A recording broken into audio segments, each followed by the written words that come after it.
What's happening, gang? Shalom, my boy. Shalom, beloved. What's happening, Cap? What's happening, man? Hey, man, I miss seeing you up here, man. For real. Just a little, you feel me? Just a little cooling period. Man, I know. Look, when I see your name pop up, I know that my mind is gonna get elevated in some way, form, or fashion. You feel me? I love it, bro. I get excited. I got some shit with y'all, man. Cause I'm always doing something. Like watch this. Let me say something.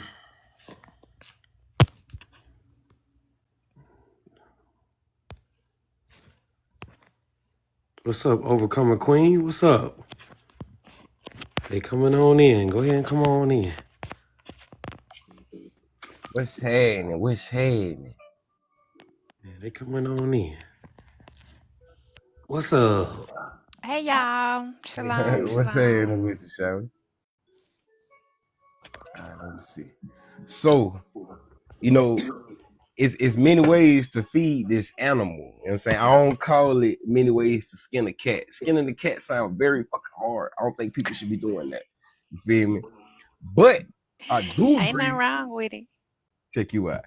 I do agree with goddamn feeding the cat. You feel me? We can feed this cat many different ways with many different things. You feel me? That too. Or instead of killing two birds with one stone, we can feed two birds with one seed. So this account right here specifically, all right? This account right here. Matter of fact, y'all do y'all thing real quick. You read it on one time, and I'm explaining. Let me.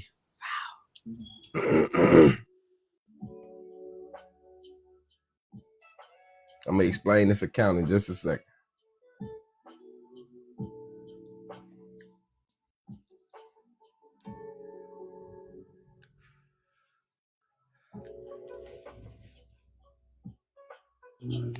Organization club member, description areas of resources joined together.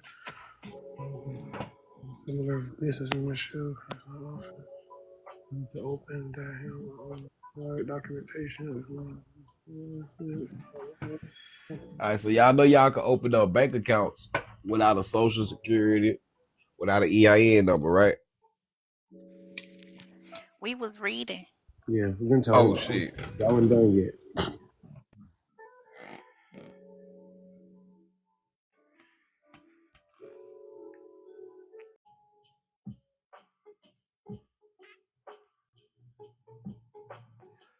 Yeah, I'm done.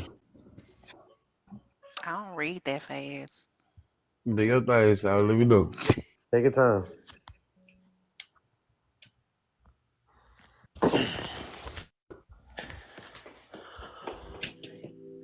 Okay, I'm done reading. All right, so you can open up a bank account without a social security number. You can open up a bank account without a without an EIN number. Specifically, all you would need is one of these three things. This specific account right here is the account that churches open. You dig me? This is the account that churches open, and their members can deposit their fund. This is what they're supposed to be doing on behalf of their members. If you are a member of the church, you're supposed to be able to assign the debt security over to the church, and then the church will be able to make a deposit inside of their unincorporated association account or partnership account or membership agreement account. You feel me? And that's what this is all about. You're trying to find an entity that you can interface with on behalf of the coupons or debt securities that you're dealing with. So to put that into perspective, you don't know what to do with it. You don't know what to do with a purchase. What is it called? A money order. You don't necessarily know what to do with the money order. So if somebody were to pay you with that, other than being able to take it to a bank or a retail store, you don't. There's nothing you can do with that money order. everything is about conversion. You feel me? So you need to have the specific entities or accounts that you can open in order to make those conversions possible and ethical. You feel me? Now, typically this will be considered where my fingers at? Typically this would be considered a unconventional banking source or product. And the reason it's unconventional is because it's dealing solely in non-cash items. You dig what I'm saying? So this account right here, if you have a trust, open up a unincorporated association account. If you have a ministry, unincorporated association account. You dig me? This is where you operate as a minister on behalf of your members. Y'all dig what I'm saying? Shalom, beloved. How you doing?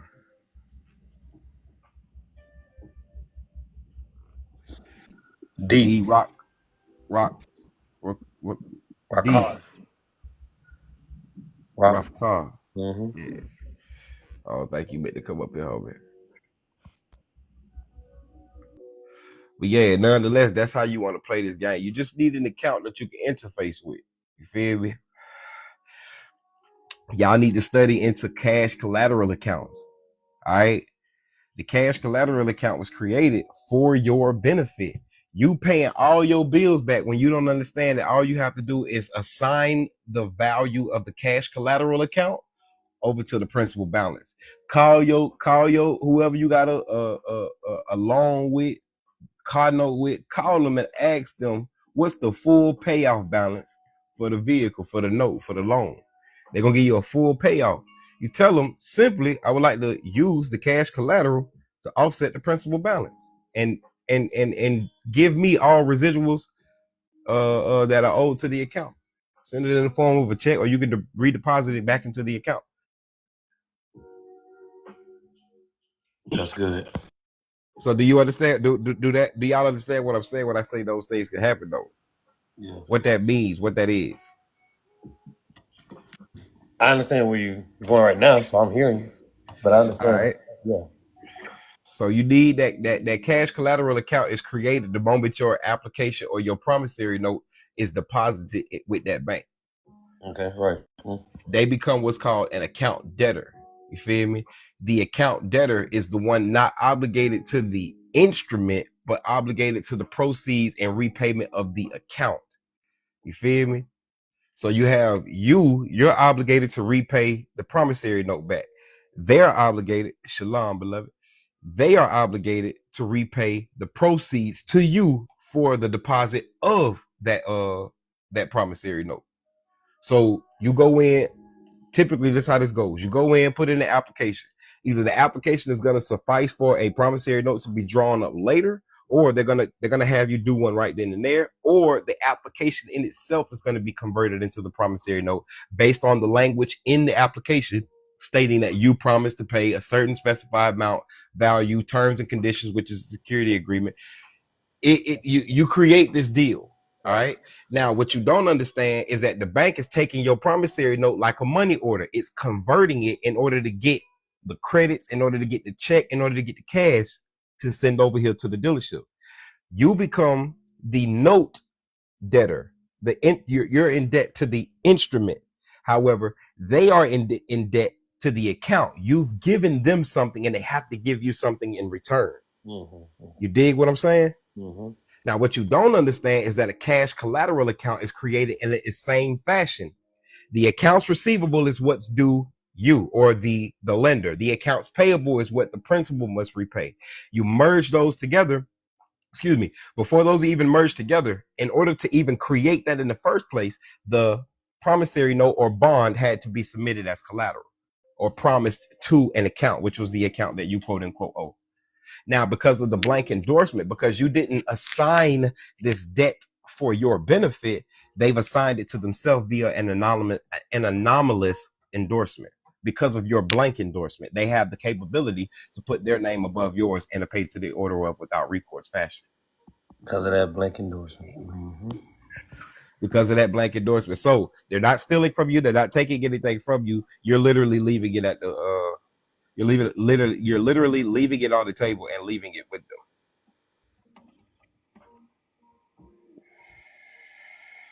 And that's the nature of everybody's transaction. I've told y'all these questions already, but here's an added on question, or here's a response once you get all of your questions. All right. So the first thing is, who is the original owner of the account?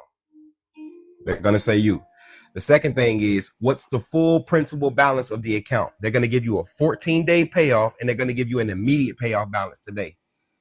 If we have proprietary interest and can reclaim it, correct?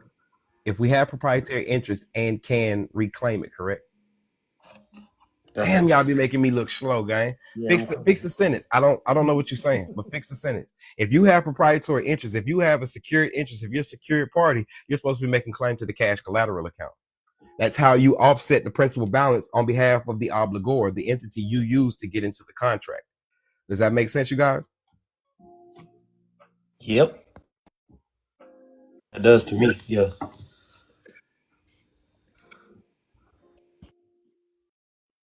Rothcar, I thought you was a bot, you feel me? But you come to the stage, you can come right with me.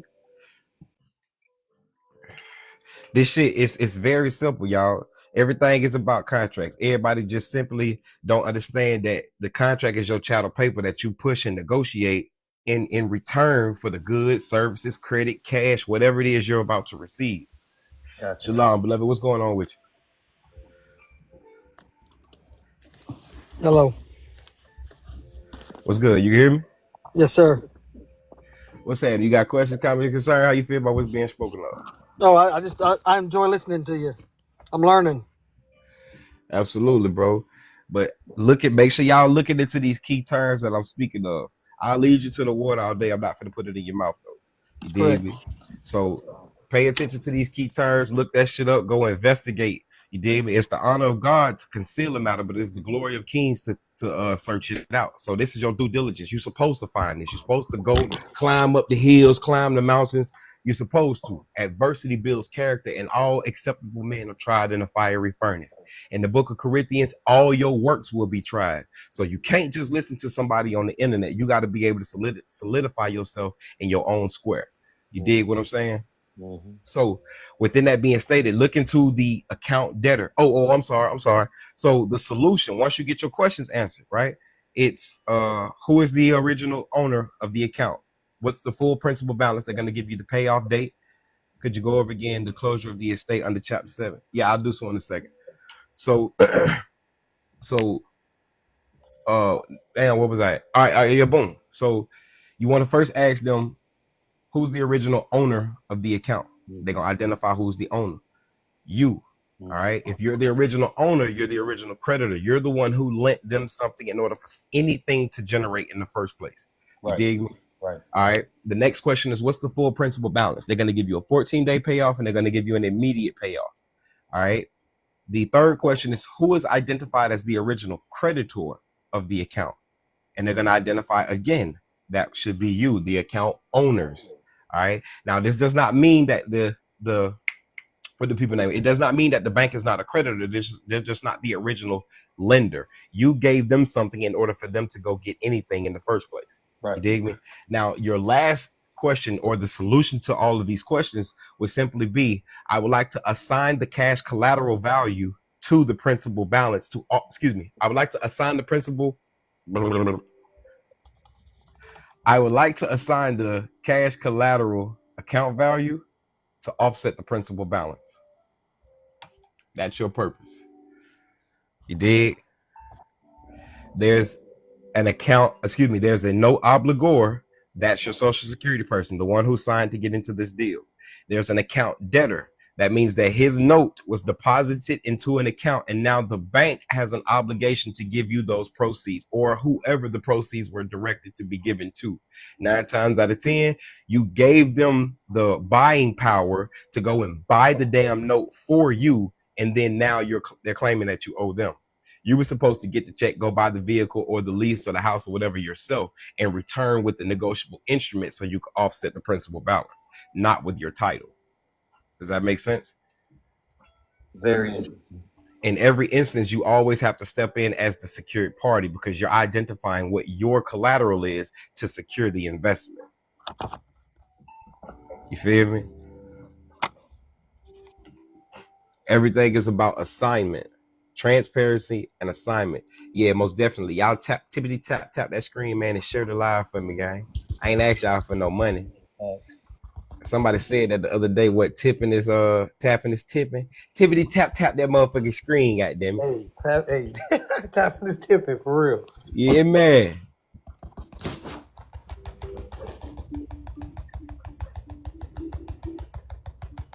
That's why this right here is so important. The office of the alien property custodian. If you're reading trading with the enemy, if you understanding what happened, they took away gold and silver.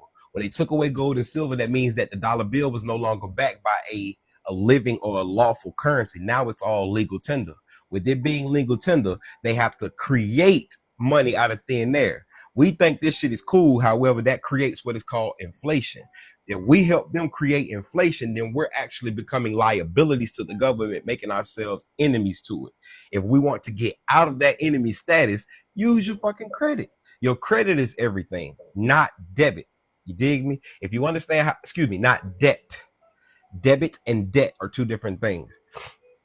Everybody's chasing debt when they don't, everybody's chasing credit when they don't understand that debt is actually what everybody wants. People buy debt, they don't buy credit. You dig me? Shalom, beloved. How you doing? 216.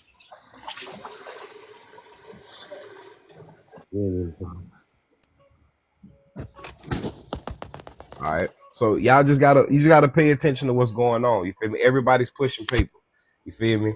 You could change your status simply first by changing your competence. Your status deals with your competence. Once your competence is reconstructed, then you'll sign and deal in contracts properly. You dig me? The entirety of this, you all, is to, and I mean of all of this, the entirety of this is to rebut public administration. If you go into the book of Galatians, chapter 4, verse 1, it says, the heir, though he be king, Lord of all, is no greater than a servant because he be under governors and tutors. So as long as you're still under public administration, it doesn't matter how much you think you're a god, no matter how much of a king you understand you are. If you have not told Pharaoh, which is God, ruler, authority, or judge, let me go, it hasn't happened. The real enemy likes to leverage debt to keep the volunteers in servitude. Absolutely. However, if let's just say in a perfect world, we all understood contracts, none of this would actually be of any flaw to you because you're standing on the outside of the deal as a creditor, and your debtor, the one that you can put into servitude, is simply a non-existent artificial entity with a legal name, the right to sue and be sued, remedies, rights, and certain privileges, similar to that of a natural person, but it's not. So in essence, if everybody understood the realm and world that we were in and what was going on, none of this stuff would actually be a bother or burdensome to us. In every essence, you'd understand subrogation. And in subrogation, you'd understand how to place yourselves in the position of a creditor. Shalom, beloved. Did y'all mean to come to the stage? Yep. What's going on? You had a question, comment, or concern? No question, no comment from me. Just observing right now. Okay, no sweat. I'm gonna put you back to the bottom, all right? God bless. All right. Shanghai. You had a question, comment, or concern, beloved? Yes, yes. Peace, love, and light. Shalom, how you doing? Fortunate to be here. I DM'd you. Did you get my DM? Mm-hmm. Did you Okay. get mine? I shot back. Yeah. Okay. I've been moving like 100 all day. So, after I turned in this rental car, I'll be ready to sit down and have a consultation with you. So I'll be getting back with you. That's all I want to check and make sure.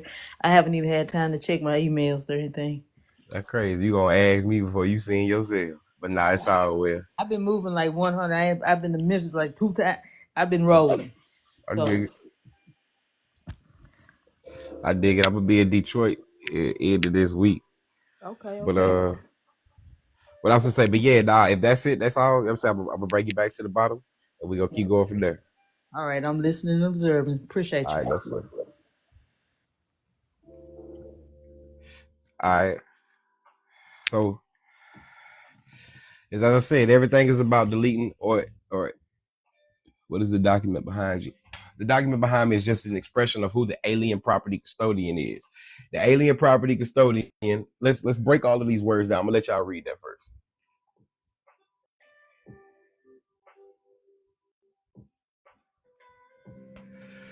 How do you spell the word alien? And how many words are in the word alien? Ally, lean, lie.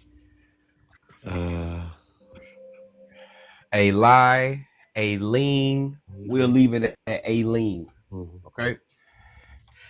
You ever notice in the movies when the aliens come, they never directly attack the aliens, right? So what they have to do is figure out what type of time the aliens is on. If the aliens are on some type of non-peaceful time, they have the jurisdiction because of their right to the protection of the Earth estate. They're being stewards of Earth estate, the governments of it. They have a right to protect from outside invaders, outside forces, but they have to first see if that force is on some takeover time, right? But they never immediately attack the outside force. All right. Now, an alien is something that they do not have a lien over. A lien is an encumbrance, a right to. You dig me? They can't say that this is mine. All right. So the next word we get into is property. Property deals with that of estate. Estate is that of your condition of your property. Is it in fee absolute? Is it yours? Is it in your possession? Is it in beneficiary state? Is it in is it still in limbo? Is it under deed? Whatever the case may be. Okay. So your property is dealing with that of the estate. So is there a lien over the estate? What is proper and just? Absolutely. Okay. So is there a lien over the estate? Custodian, custody. This is the individual that is in care of something. He's in possession of whatever thing he's been entrusted with, right? Now, it's your property. You are the alien. And this is the custodian, the guy you're going to have to speak with in reference to, hey, I need you to let my things go. All right. Sestake by Act of 1666, it actually exists. It's a real statute, and it's also trickled and fallen its way into America. All right. Now, the understanding of the Act of the 1666 Act of Sestake by Act is that they were able to, because of people's abandonment of lands, because of their abandonment of property, not knowing where that individual was, if they actually did get unalived or terminated in war, or if they were thrown off of a ship, lost at sea, they had the right to use that person's property, but not for their own personal gain and benefit. They were able to invest. Now, the purpose of the Sestake by crowns, the Sestake acts, the 3 crowns. The first one was to rob the debtor, the infant, the minor. It was to rob the minor of his right to real property. The second crown or Sestake by Act was that of to alienate him from his right to personal property. And then the third one was that over his ecclesiastical. All right. So they're taking possession via your ignorance. You're giving it to them. Your abandonment of the estate. They're making a claim to your body, your property that the body ends up incurring or acquiring, I'm sorry, as well as they're taking possession of the spiritual energy that is doing so. Now, they are the gods of the dead. The Father, the creator of heaven and earth, is not the God of the dead. He's the God of the living. Okay. So they are acting from the perspective of all negative energy rather than positive. And what I mean by that is, if you pay attention to the zombie movies, the Walking Dead and all of that, these individuals are alive. They are even conscious. However, at the state of consciousness that they have, they only know one thing: consume. Okay. And that's what the show is about. It's about consumers. That's all consumers want to do. Like a lot of people that come up here, that come on here, people that are window watching right now. If I swipe to the right, it's 25 viewers. However, there is over 267 views. So people are watching from the outside rather than opposed to clicking the damn video, looking in, tappity tap the screen, and sharing the live. All right. So this is called engagement. People don't know how they engage in dishonor. You dig me? So nonetheless, Help I'm insane to security payment. I ain't gonna lie, I kind of forgot where I was. Yeah, all of this is about is securing what is quote what has been considered abandoned. Now the thing about the three sesticate trust, which means for his benefit of his own wrong. All right. So this trust is fictitious, it's make believe, and you can't prove it because it's constructive. Constructive is implied, it's not expressed. All right. You can infer, you can kind of like, man, something's going on. I'm a beneficiary. I receive a benefit from the Social Security, this, that, and the third. You dig me? Look up these words: constructive, implied, and express trust. See what these things actually mean. Don't just hear me say this and ooh and I. Write these words down. You should never come to my live without a pen and a pad. You hear me? Because there's no guarantee if you're gonna see me again, hear me again, or I'm gonna put this shit up on the internet again. That's a fact. That's a fact. And I disappear on purpose. I disappear on purpose, gang. I want y'all to get used to not seeing me. But anyways, though, so within that being stated, and I'm not a financial advisor or a lawyer, y'all, or an attorney hired by the United States. All right, seek competent help. I don't do all of that stuff. You dig me? Y'all are my peers. You just met me. This is educational, entertainment, and informal purposes. I'm gonna make you laugh. Might make you cry. Goddamn it! I'm a damn sure make you think, and I'm gonna help you understand some things. Other than that, you is not your name, so take all of this with your own free will and intent. You understand? So don't make this personal. It's business. When I say you is not your name, this is business. All right. So those three sesticate by trust. Once you prove life, once you rebut the assumption and presumption, let's put it like the movie Castaway, gang. That's why it came out. That they showing you 7 years they pronounced him unalive. He came back to the land. When you come back to the land, you make proper claim. You got to let everybody know, the president, the governor, the secretary of state. You got to let everybody know who is the best person. Who is the best person to let everybody know, who is the best person to help communicate this message to everybody? Who is somebody that you can use to speak to everybody in one walk? President? You need to speak to the president. Who can you use governmentally to get a message across to everybody? This individual has the highest executive title in the land. Before you answer this question with the guest, you should look up who has the highest executive title in the land. Absolutely, Overcomer.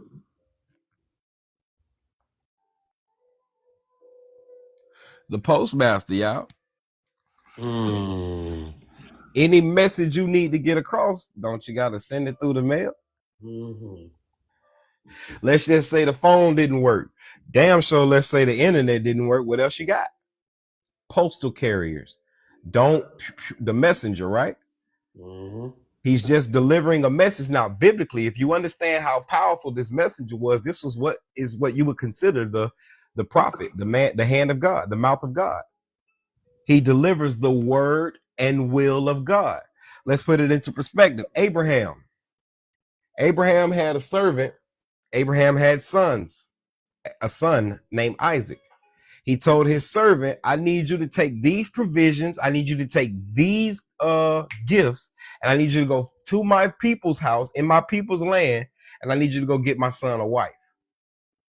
You dig me?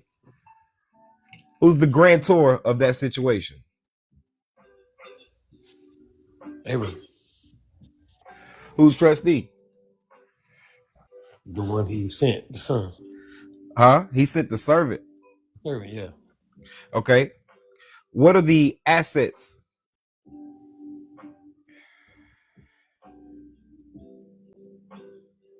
What he was supposed to go get. Nope. What he was supposed to use to get it. The gifts. Absolutely. Overcome. Okay. Yeah. Remember he said, I'm going to give you these provisions. Yeah. I'm typing like I can't talk.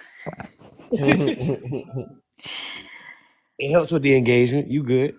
It's all well. Okay. Who's the beneficiary? Isaac. Only Isaac? Sons. And the wife, the person he's going to get, because she's, well, maybe not. I say Isaac. It's for the benefit of Isaac, but is Abraham still alive? Yeah. So is this a living trust? Yeah. Did Isaac grant the power to do this, or did Abraham? Abraham. So the grantor can also be the beneficiary in a living trust. In a living trust, absolutely. The grantor can hold all three titles. He can be the trustee himself. In a living trust. You dig me? That's only in a living trust, what is called inter vivos. There are only two types of trust and many different kinds. Okay? Right. The two types of trust are revocable and irrevocable. Okay? The many different kinds is going to go from real estate investment, contract, pure trust, equitable trust, got doggone foreign grantor, estate trust, living estate trust, decedent trust, bankruptcy. It's many different kinds of trust. Mm-hmm. But two types. But only two types. Okay? The Bible is the blueprint for it all. Stop reading the Bible for entertainment and look to be informed. Look to be educated. Those questions, those sections in the Bible. Well, hold on. This just doesn't make sense. What the hell was that? That's where God wants you to come meditate with him and sit with him. He got something to tell you. You dig me? Yeah.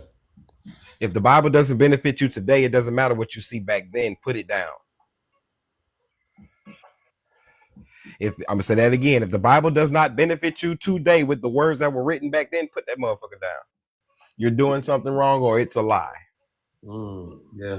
And you got to come to that conclusion. Either it's a lie or I'm doing something wrong. If I'm doing something wrong, I have to completely unlearn to relearn. I can't come to the Bible with my subjective thoughts that the world has taught me. Right. Let God be the truth and every man a lie. You dig me? I have to come as a baby. Your baby don't know nothing. Your baby don't correct you. Your baby just sponges everything that you tell them by observation and by listening. That's facts. Yeah. You dig me? That's the way you got to come to God. You can't come to God with what these folks out here who were created by God have learned or think they have learned or think they've come to know and understand. You dig me? That's where you truly develop a personal relationship, because out here, inside of you is business. Inside of you is personal. Remember, private and public exists at the same time. Business and personal exists at the same time. Master and servant exists at the same time. One has to understand how not to mix these events. There is no legal law you can see where it says do not mix private and public. However, if you understand the conveyance of what that message is stating, you'd understand that simply do not commingle the funds. Right. So the objective, you guys, is to rebut the objective is to rebut the no sweat. The objective is to rebut their public administration. If you look into the word administration or administer, you'll find the word ministry and minister. This is their work to their God. You dig me? Just because they made the Bible the law of the land does not mean they worship the Bible. That means that they are, that's why it says, woe in the book of Isaiah for those who use evil for good and good for evil. Water and oil don't mix. It becomes self-evident when you try. Absolutely. And every man's work will be tried by the fire. So don't think just because you've come into this knowledge with God, this, that, and the third, that you're exempt from going to jail. The president did. Don't think that because you've come into this knowledge that you're exempt from anything. Come into this knowledge that I will be righteous, which is what will keep me away from everything evil. You dig me? As the scriptures state. But not being naive to the fact that you do have an enemy around this mug doing his thing. You feel me? Always looking for his chance to see if you're doing this for yourself or if you're really about God. Let me try him. Have you considered? Do y'all know what the word consideration, what it means to consider? It means to give value. So when he asked the devil, Have you considered my son? And I want y'all to understand that the devil is simply your lower nature, beloved.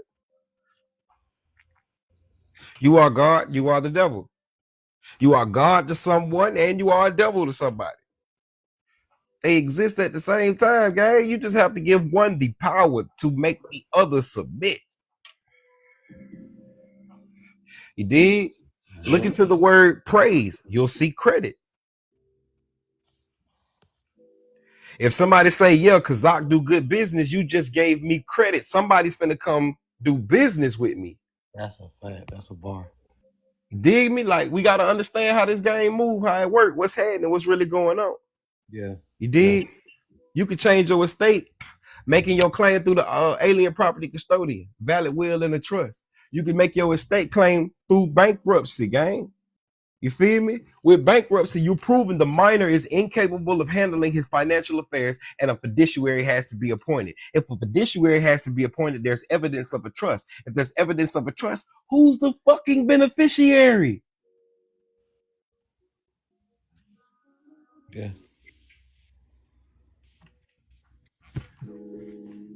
What's the point in the trustee? Who's going to be the trustee? If we figured out who the beneficiary is, who's the trustee in this bankruptcy proceeding?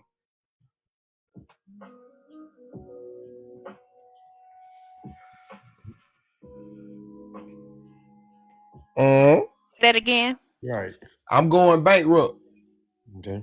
They finna have to appoint a fiduciary and a trustee and also acknowledge who the beneficiary is over the assets after everything has been settled. Let me put it back for you. I go bankrupt. They take all my assets and liquidate them hoes. When they liquidate them hoes, they pay the debtors, the people that are quote unquote owed some joint. Mm-hmm. And then after that, the residuals is distributed to the beneficiaries or held entitled by the attorney, the authorized representative. So who's going to be the trustee? You figured out who the beneficiary is. Now who's the trustee? I don't even know. The judge. It's because of how I'm asking this question that you're confused. I think so, but I'm It's the assuming the tone in my judge. voice that's helping you that's making you confused. Think about it. The judge could be a fiduciary, a trustee. Right. A trustee, there you go. You are the power of authority. You dig me? Mm-hmm. Over anybody and everybody else, you are the power of authority. And in your power of authority, you appoint. You understand? Remember, the heir, as long as he is a child, a minor, is under those governors and tutors. You're proving that not only are you the beneficiary of this, but you are in control. Let's pay attention. When you go into a trust, the grantor is giving his property to this trust. Okay. Now, the trust then appoints a trustee to manage the property of the trust. Does that make sense? Let me show you. Let me show you. Hold on.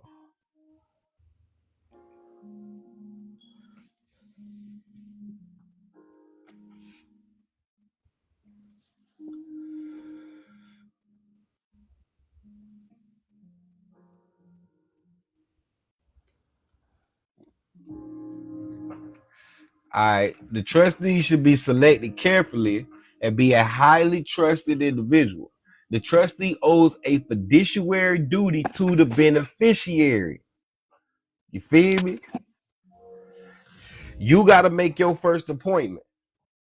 The point in you even being housed like a fucking piece of gold at the state of in your county. He said, I was about to go to bed. You made me sit straight up. No sweat. The point in you doing all of this is because of the assumption and presumption that you have abandoned your estate. Remember, they think you're lost at sea. They think you're unalive. You're terminated. You're not here right now. You're the walking unalive. You're not the living alive. Right? So you got to rebut that. All right. Now, if you go to Title 31 of the Code of Federal Regulations and look up the general rules and definitions of their construction, and you look up the definition of the word minor, you can even go to USC if you can't find it in Title 31. Look up the definition of the word minor. It says that a minor,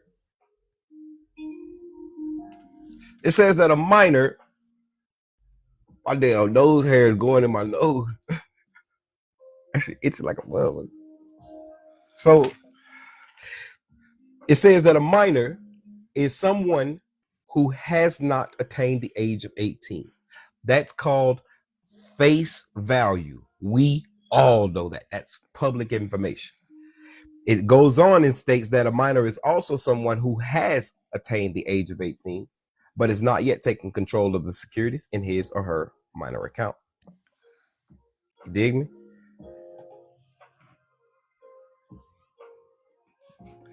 So you could be 35 years old and be considered a child to the government.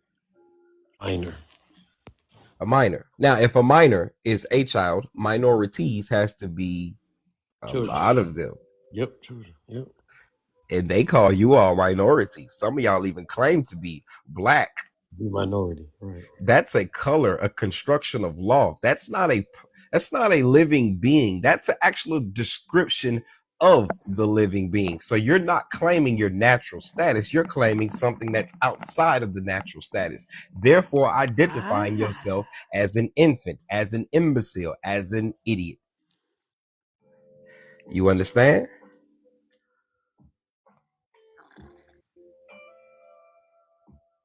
Y'all hear what I'm saying, guys? They're not putting these claims on you. Mm-hmm. In your constructive actions, you're proving to be.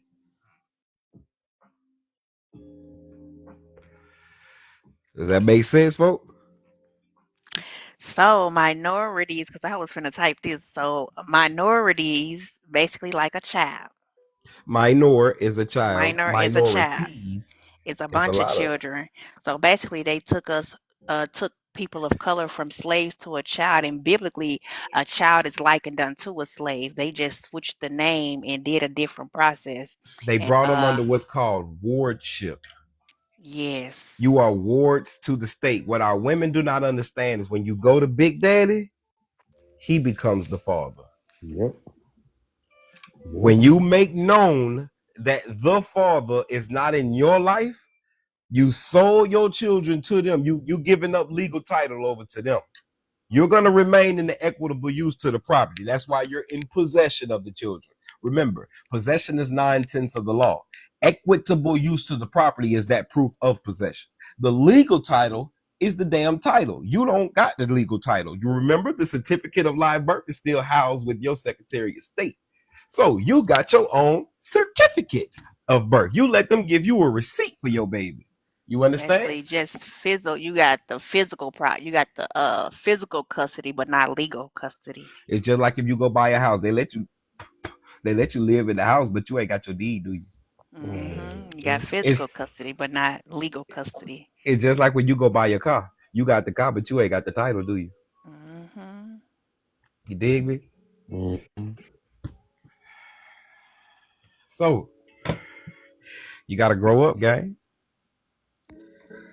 When you become the primary trustee, you say, hey, judge, not only am I the beneficiary of this living estate because I am alive, right? And a living trust, what positions can I hold?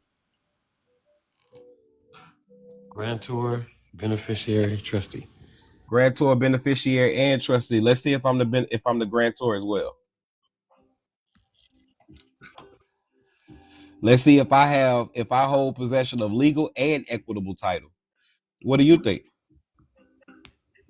How many of y'all can prove you hold both titles?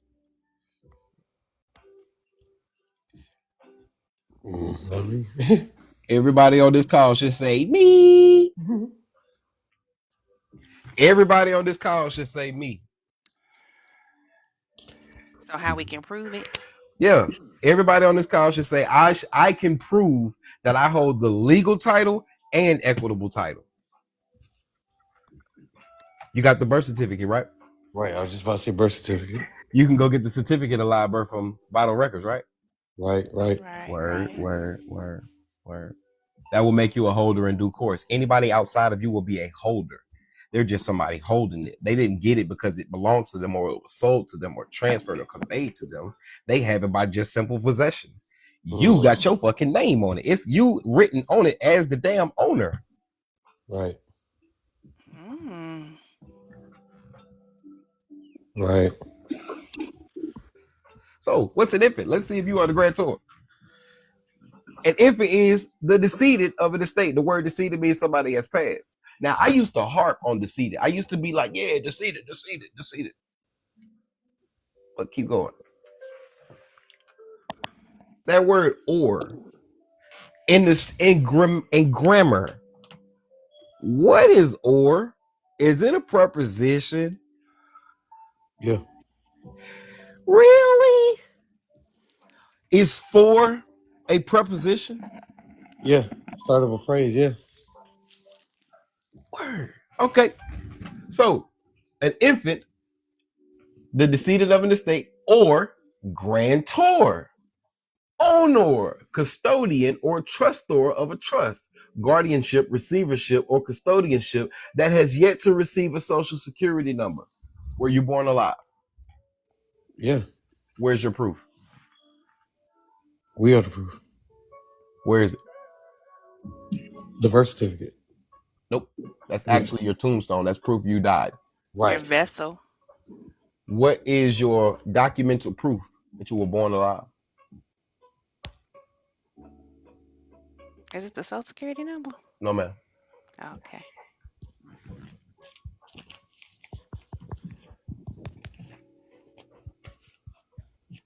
What's the proof, gang? You know this answer. So the certificate of live birth or the social There you security go. number is not. There you go. There you Yeah, that's go. what A God put down now. There you go. Certificate of live birth. Yeah. Be careful. Yeah. Certificate of live birth. It says, this is committed my knowledge and request social security number. It literally said that the child was born alive on this month. Oh, here we go. Number 10 for me, I'm from Florida. On your certificate of live birth. Motherfucker say, I certified that this child was born alive at the place and time on the date stated. Mm-hmm. The birth certificate do not say that. The birth certificate do not have that information on it. The birth certificate don't got my time of birth. It don't have the notary signature on here. This is just a copy of said thing. Yeah. See, I got the certificate of live birth. The one you just had up. That's the one I got, the long one. That's the one you want. Yeah. It's the one you need. All right. Now, this stands as an original document. You ain't got to get it authenticated. You would have to get this one authenticated because it's not the original document. It's a certificate of the original document. Right. And that's what I was wondering because in Arkansas, that's what they kept telling me. Like, hey, this is what we give. We give certified, authenticated documents when you got yours. Because I tried to get mine authenticated, and they like, what do you mean you're trying to get it authenticated? You got the seal. I have all the numbers on there Right. and all the information on there. Right. So your birth certificate is authenticated. It already has the registrar seal on it from a county perspective. You get that document and you tell them, I want you to send it to the state Department of Divisions and Corporations, and I want it apostilled or authenticated on a state level for great seal purposes. You feel me? And then from there, if you decide to go federal, same thing, apostille or authentication. Authenticated. Hey man, there's 38 y'all up in here, man. Share the live for me one time if y'all feel that enough. I'm giving y'all some vital information. You dig me? And I'm gonna be quiet until y'all do that, man. Share the live one time or two, 1,000 times. Goddamn it, hold me down.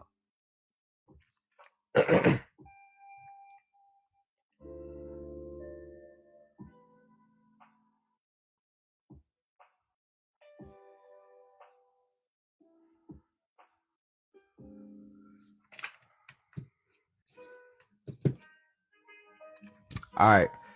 So when you were born, you got to rebut this assumption and presumption that you passed. And you prove that not only showing up, how you doing, but you got claims that you can make. You dig me? Neither of the certificates are talking about you. Proof you are here is a footprint document. They sent the baby home with no name. So I'm gonna let that ride. All right. The souvenir document with the footprints, you can't use that legally. You can't use it even privately. It's picture perfect. It looks great. You dig me? However, your claim is stemming from your certificate of live birth. It's proof you were born alive. We don't have to make this difficult, y'all. And I'm not saying you're wrong. I'm just saying you ain't gonna go far with that like we think we would. It looks beautiful. Do U.S. territories have certificates of life? I do not know. I have my certificate of live birth. All right, so let's put this into perspective, you guys. Perspective. You go to a high-end restaurant. At that high-end restaurant, they take your coat. When they take your coat, they give you a coat ticket. All right. Now, Certificate of deposit. Right. It's proof that you've given them something and something you got the receipt of it, right? Now, if you want your deposit back, if you want your thing back, how do you get it? I gotta give them the slip. I gotta give them the slip. Now, if I want to give my slip to somebody else, what do? Do I just hand it to them? I would have to assign it to them. Shalom, beloved, who that is? Talo. You dig me? I would have to assign that to them. In order for that individual to deal with it, they're gonna have to have some form of authorization. Tell us what's happening, Kinfolk. What's going on, brother? I'm back up here. I can go live now. I got enough friends. Absolute. Leave them people alone, man. Like when I get to speak. Hey y'all, this a prominent brother, man. Go check his page out, follow him. You dig me? Get into him. He got some nice work. He talks proper. He know what he talking about. You dig me? He definitely got a perspective drawn out on that DTC. You dig me? But I told you the conversation I had with the bank today. We spoke on that, huh? Yeah, we did earlier. Yeah, we did. Yeah. Yeah, we did. We chopped it up. Yeah, I'm gonna holler at them tomorrow.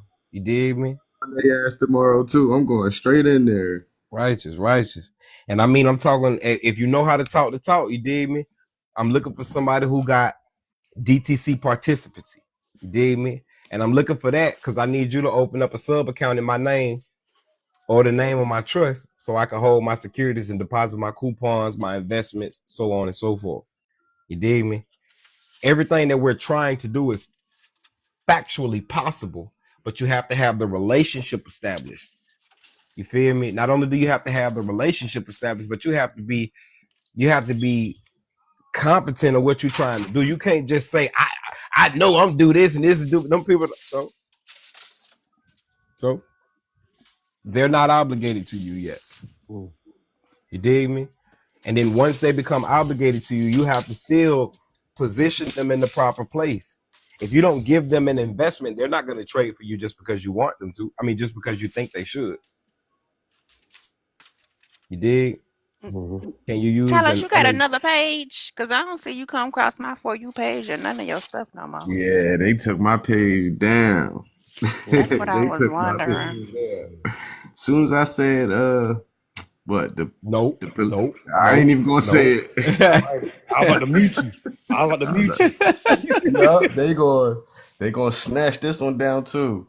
I was about to mute you real quick. Yeah. But it's just the way you gotta say that. You dig me? And then look, right?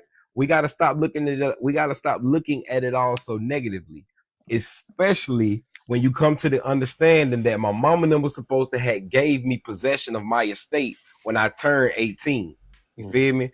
For us as males, this was right before I turned 18. They gave me what's called a selective service number.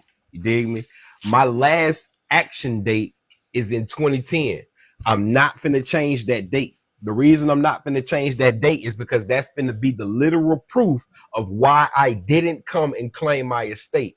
I've been lost that goddamn sea since 2010. You feel me? Does that make sense what I'm saying, y'all? Mm-hmm. They signed me up for military service. Everybody, all y'all, all the males signed you up for military services. You feel me? That placed you in maritime governance. They put a trust in your name. You dig me? When they put that trust in your name, they automatically made you the beneficiary of it. They're not obligated to tell the beneficiary he's a beneficiary. They're not obligated to tell the beneficiary anything. All the child is supposed to do is, mama, daddy, can I have, could I, give me. The baby don't ask, mama, how much money you got in the bank account today? Mm-hmm. Why? You ready to do it? Mm-hmm. You get what I'm saying? The Bible says you train the child up in the way that he should go when he get older, shall not depart. You know what I'm saying? Mm-hmm. So we got to learn how to govern ourselves. A lot of people say that they want to come into this realm. My mom had me sign up for selective service. Oh man. I didn't. I ain't do it. I was locked up, gang. They did that for me. You know what I'm saying? They was gonna do it for you regardless. They was gonna register you before you turn 25. Now look at it. The age of 18 to 25 is 7 years. You ain't claimed that estate in 7 years. Remember, equity, maximum of equity is a trust shall not fail for a lack of a trustee. So because you abandoned it, don't mean that it just finna disappear. They put somebody else in place of it. It's in custody of your county. It's in custody of the military. It's in custody of Social Security. It's in custody of the Treasury. It's in custody of vital records. You everywhere. That's how you know you God. You damn near omniscient, omnipotent, and omnipresent. You're every fucking well. Your energy. Dig what I'm saying, gang? Which is why you have to make an ultimate claim over your estate. Not only do you come back to show that I am alive, but now also I have been baptized. You dig me? The old man has to pass and the new man has to come to life. That's the ideology of baptism. So when you got here, immediately they baptized you. You feel me? Right. So born alive you, y'all don't want him. We're going to go ahead and create a cesticate by trust so we can use his energy, his life estate, and invest with it. That's all that they doing. That's why they got the public immunity. That's the whole point in you reading Trading with the Enemy Act. Act is what one would do. Action, ion, is the act of doing that thing. You're in the commencement of it. Y'all. Mm-hmm. Yeah. Y'all understand words, gang? Mm-hmm. Yeah. How many words are in the word behavior? Be, have, I, or. yeah. All of those words mean something to make up that word behavior, gang. Yeah.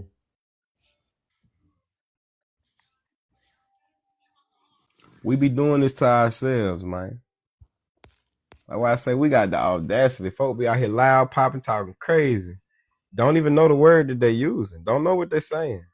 Thinking we grown. Acting like we grown. Yeah, acting. There we go. Acting like we grown. That's why when people say they black and all that, I don't see that. I don't hear that. Literally just like the government. You would think I'm racist because I don't hear you calling yourself black. This is black. I am brown. Right. Not black or African American. I ain't never been to Africa. Right. I can't be two continents. Right.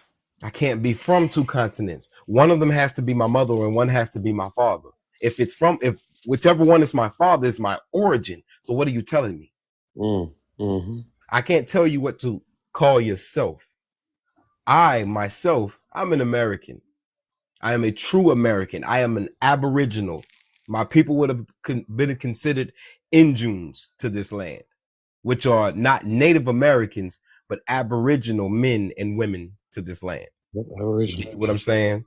The people who not discovered the land, but the people who originated from it. You dig me? So like I say, yeah, this is black. I am brown. You feel me? And it don't move from that. Leave that alone. You dig me? When somebody asks, okay, so where in America are you from? By domicile, I am a Floridian. Domicile is key. Domicile. I am a Floridian. This is where you will find my presence. Domicile. Dig? I live. I is one. I, me, him, highly intellectual man, live in his body. Right. You dig me? That's where you can find the innermost parts of me in here. Once I leave this body, I'm gone. And remember, energy is neither created nor destroyed. It's only transferred. This is trust talk. You convey property. Ooh, that's deep. Trust. Ooh. I'm telling you, gang. You got to understand the nature of the language when you read Trading with the Enemy Act. You dig me? When you read Trading with the Enemy Act, it's using trust talk. Any property that has been conveyed, transferred, assigned, delivered over to the alien, all of that's trust talk, gang. The custodian is entrusted with the property of the alien. Remember, read all of this shit backwards. Go ahead, tell him. I call that an indenture? Yes. Yes. The Constitution is an indenture to the people on behalf of their estates, the citizen. You dig me? That Trading with the Enemy Act would be the indenture for the trustees? Yes. Like, hey, they out here doing bullshit business, just transfer it over. Like, each act is what the actors are entrusted to do and not do. You dig? Everything is a fucking trust, gang. Everything. Why doesn't religion approve or agree with reincarnation, especially if energy can't be destroyed? I can't give you that answer, beloved. There are many different cultures that have their own religion to bring their people back to that specific dominant culture. So I don't believe in reincarnation, neither does the Bible. It pronounces regeneration, bereshit. And the Bible is what you would call Genesis, the first book. It's regeneration. You dig me? So God is not going to say, hey, you did such a great job. You're going to go back as a fish. You're going to land on your uncle as a butterfly. No. You're going to come back through your people. You're going to come back through your blood, for the life of the flesh is in the blood. Read the scriptures and it'll tell you all of this. That was Leviticus, I believe, 10 and 11 or 17, 10 and 11. But the life of the flesh is in the blood. You dig? All right. So, you just made me realize I need to change the AG's address. No sweat. All right, so back to Buddy, right? Shalom, I am infinite. Shalom to you all. I appreciate you all being here, listening to me. You dig me? As I say, if I'm giving you a word, if you're feeling it, I don't say grand rising because the sun has come up. I say grand rising because the light has dawned upon you. You understand me? You have to learn. The Bible it tells you have to leave the elementary principles of the Bible. That's the laying on of hands, the healing doctrines. Christ is risen from the dead. You got to grow up from all of that. We know that much. Are you ready to move forward? What else can we do? Because he said, these miracles I have done, you will be able to do, and greater ones than these. He says that he's the foundation. Nobody praises the foundation. Have you ever paid attention to that? The foundation of a house, the foundation of a bank, the foundation of anything. Nobody praises the foundation. What the house is actually standing or built on. Everybody loves the shell.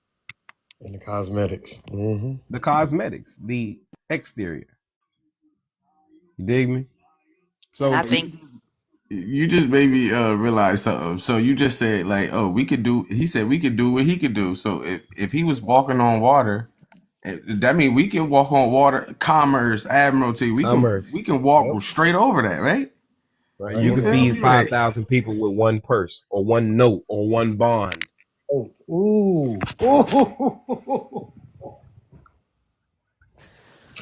That's why they were so messed up about him. Him taking the people from the government, from church as well. He was taking it from state and church. You don't have to submit to people that submit to themselves. You messing with the Vatican money. Come on, gang. That's why they took him out. That's why they had to get him up out of there. You dig me? However, they used the people who were so imbecilic of him and the knowledge of who he truly was that they used him to persecute him. As you can see, remember, Pilate said, no, I don't. His wife warned him in a dream. Don't do that. Leave that man alone. Send him to Rome. Go holler at Caesar. Christ didn't defend himself. He understood, my kingdom ain't here. I'm just here to build something for the people. I know I came to cause a disturbance. I know y'all not going to like me. My kingdom ain't here. And I'm he was finna a show them. king. I'm sorry? The king, and he was a king. A king spoke to a king like a trust could only deal with a trust. So why would he talk to anything else outside of that? Y'all got to play this game. This is chess, y'all. This shit ain't checkers. And I mean that real life. You need to find your pawns, your peons, your ones. All of them in this game is willing to lay their life down for you because they know that you're going to put them in the right position to beat the damn board. Y'all understand, gang? Hey, man, I wonder how y'all be thinking, because I be thinking. Do y'all be thinking? I be fucking thinking, G. That's how I know wisdom be sitting with me. Or excuse me, I sit with wisdom because I be thinking. You feel me? The woman, if you can't teach a life lesson in your skill of cooking, you ain't cooking, shouty. Hey, fellas, if you can't teach a life lesson with construction, with plumbing, with whatever trade you do, you ain't doing it. You can't be a teacher of something if you ain't failed and succeeded in it. Because you got to be truthful to the people that come up under you. You have to tell them how this could hurt them. Anybody coming into business, if you want to know how a man got successful, you don't ask him his accomplishments. You ask him his failures. What's his failures? Preach. You understand what I'm saying? You dropping gems, man. You dig me? You just got to know how to play. I done failed at this shit a couple times, but what? I'm back at it. What? I done got the back of my head slapped plenty of times. You hear me? Hey, y'all, Tibbity, tap that screen for me, gang. I appreciate the lives. I appreciate the taps and the shares. You dig me? I'm trying to get on everybody's For You page and certain value of likes. Do that for me. You dig me? I told you I ain't asking y'all for no doty. Just share that gang thing for me. You feel me? But if you do want to send me some doty, put the little money cash tag thing, tat. And then my name is Trust Talk on Cash App. Hold me down. Send me $1. You feel me? And I love you. You gotta understand how to do nation business, gang. Somebody page named TikTok. They just joined. That's funny. He say, I'm a construction worker. I know. I ain't hear you. What you say, Kevo? Somebody named with the page name TikTok just joined. Word. I hear you taking notes, but not too good thinking like a player. Mine, I'm just trying. He say you fine, bro. I appreciate you. Will. Let all praise be due to the Most High. Hey, the Most High in the scriptures it say, let another man's lips praise you. So when you get that credit, you extend that credit on up, man. Put it in the air. Put it in the air, and then it's gonna come back down. Remember, Jerusalem comes back down. Jerusalem is consciousness that dwells in your astral plane. Christ told you in the book of Matthew, if you would practice the single eye, thy entire body would be filled with light. So he wants you to close these two. These are your physical recorders. But what information have you gathered in here? You dig me? What food are you feeding yourself? Because man shall not live by bread alone, but by every word. This is how we know that when Adam and Eve, quote unquote, ate the fruit, it was not fruit, it was literal knowledge. And they learned entertainment purposes of only. good and evil. See, people not paying attention to the script, gang. They think Adam and Eve were the only individuals created. Wrong. Right, that's fact. Eve didn't gain her name until she gained the power based on being married to her man. If you go to Genesis 5:2, Better Sheep 5:2, it shows you that both of them, upon them being created on the same day at the same time, were named Adam, both male and female. Yep. Which is dark earth, Adam. I know not lie. Okay. So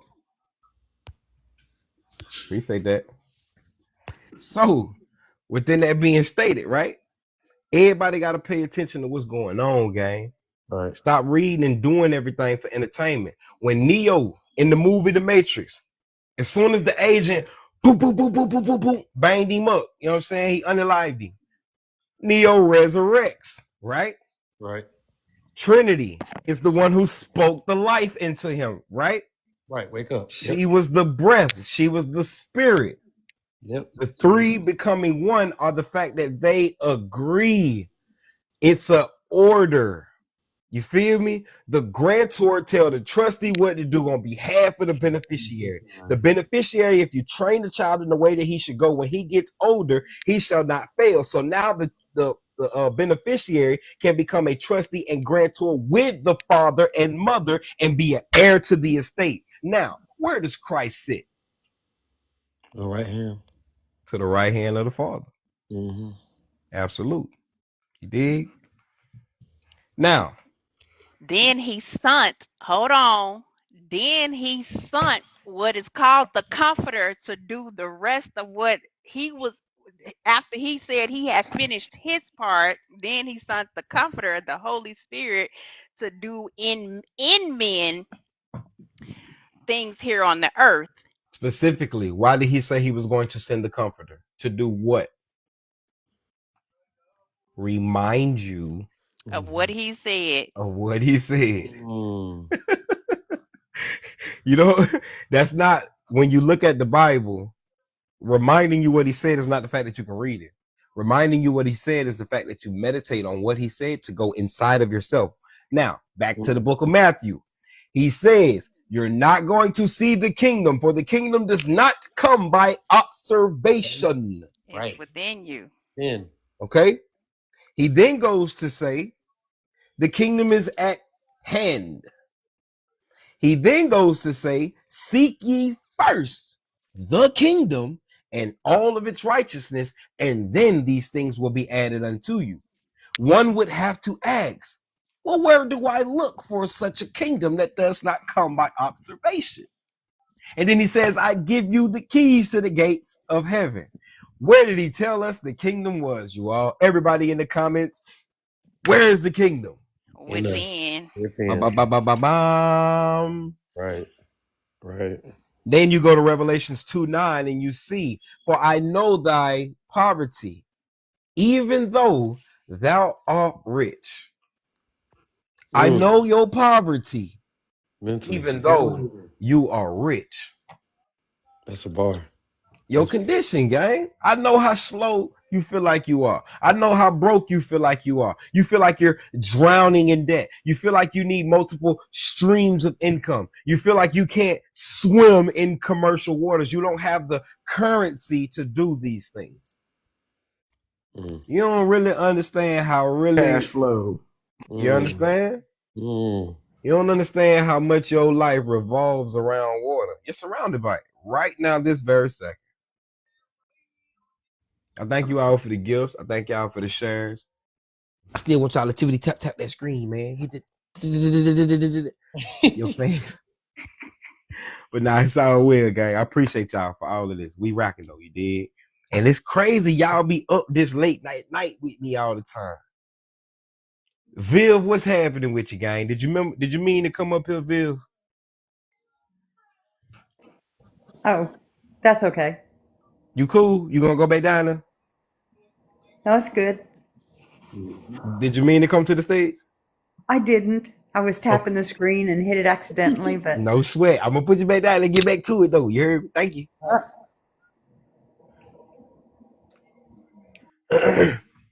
All right.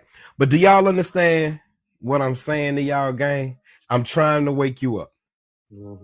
I'm not trying to put you in a state of religious captivity. I want you to elevate beyond the schoolmaster. You got to go beyond the letter of the law.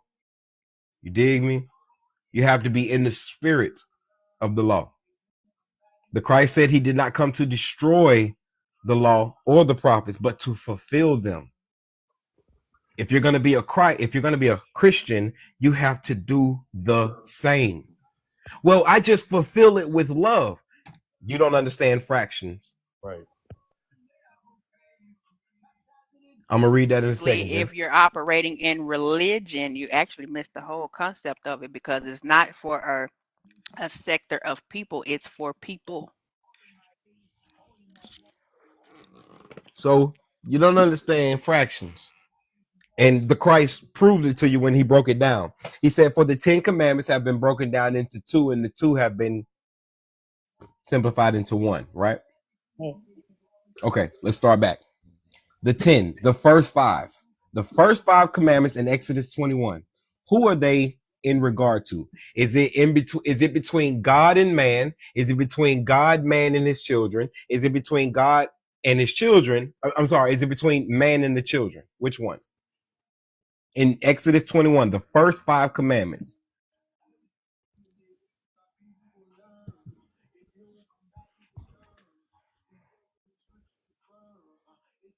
We know that in principle, the first five, all 10 commandments deal in love. Righteous, absolutely, legacy. They deal between God and man. Don't bow down to another God. Don't say another God name. He telling you strictly, this is what it is between me and you. First five, in order to prove you love me, don't do them.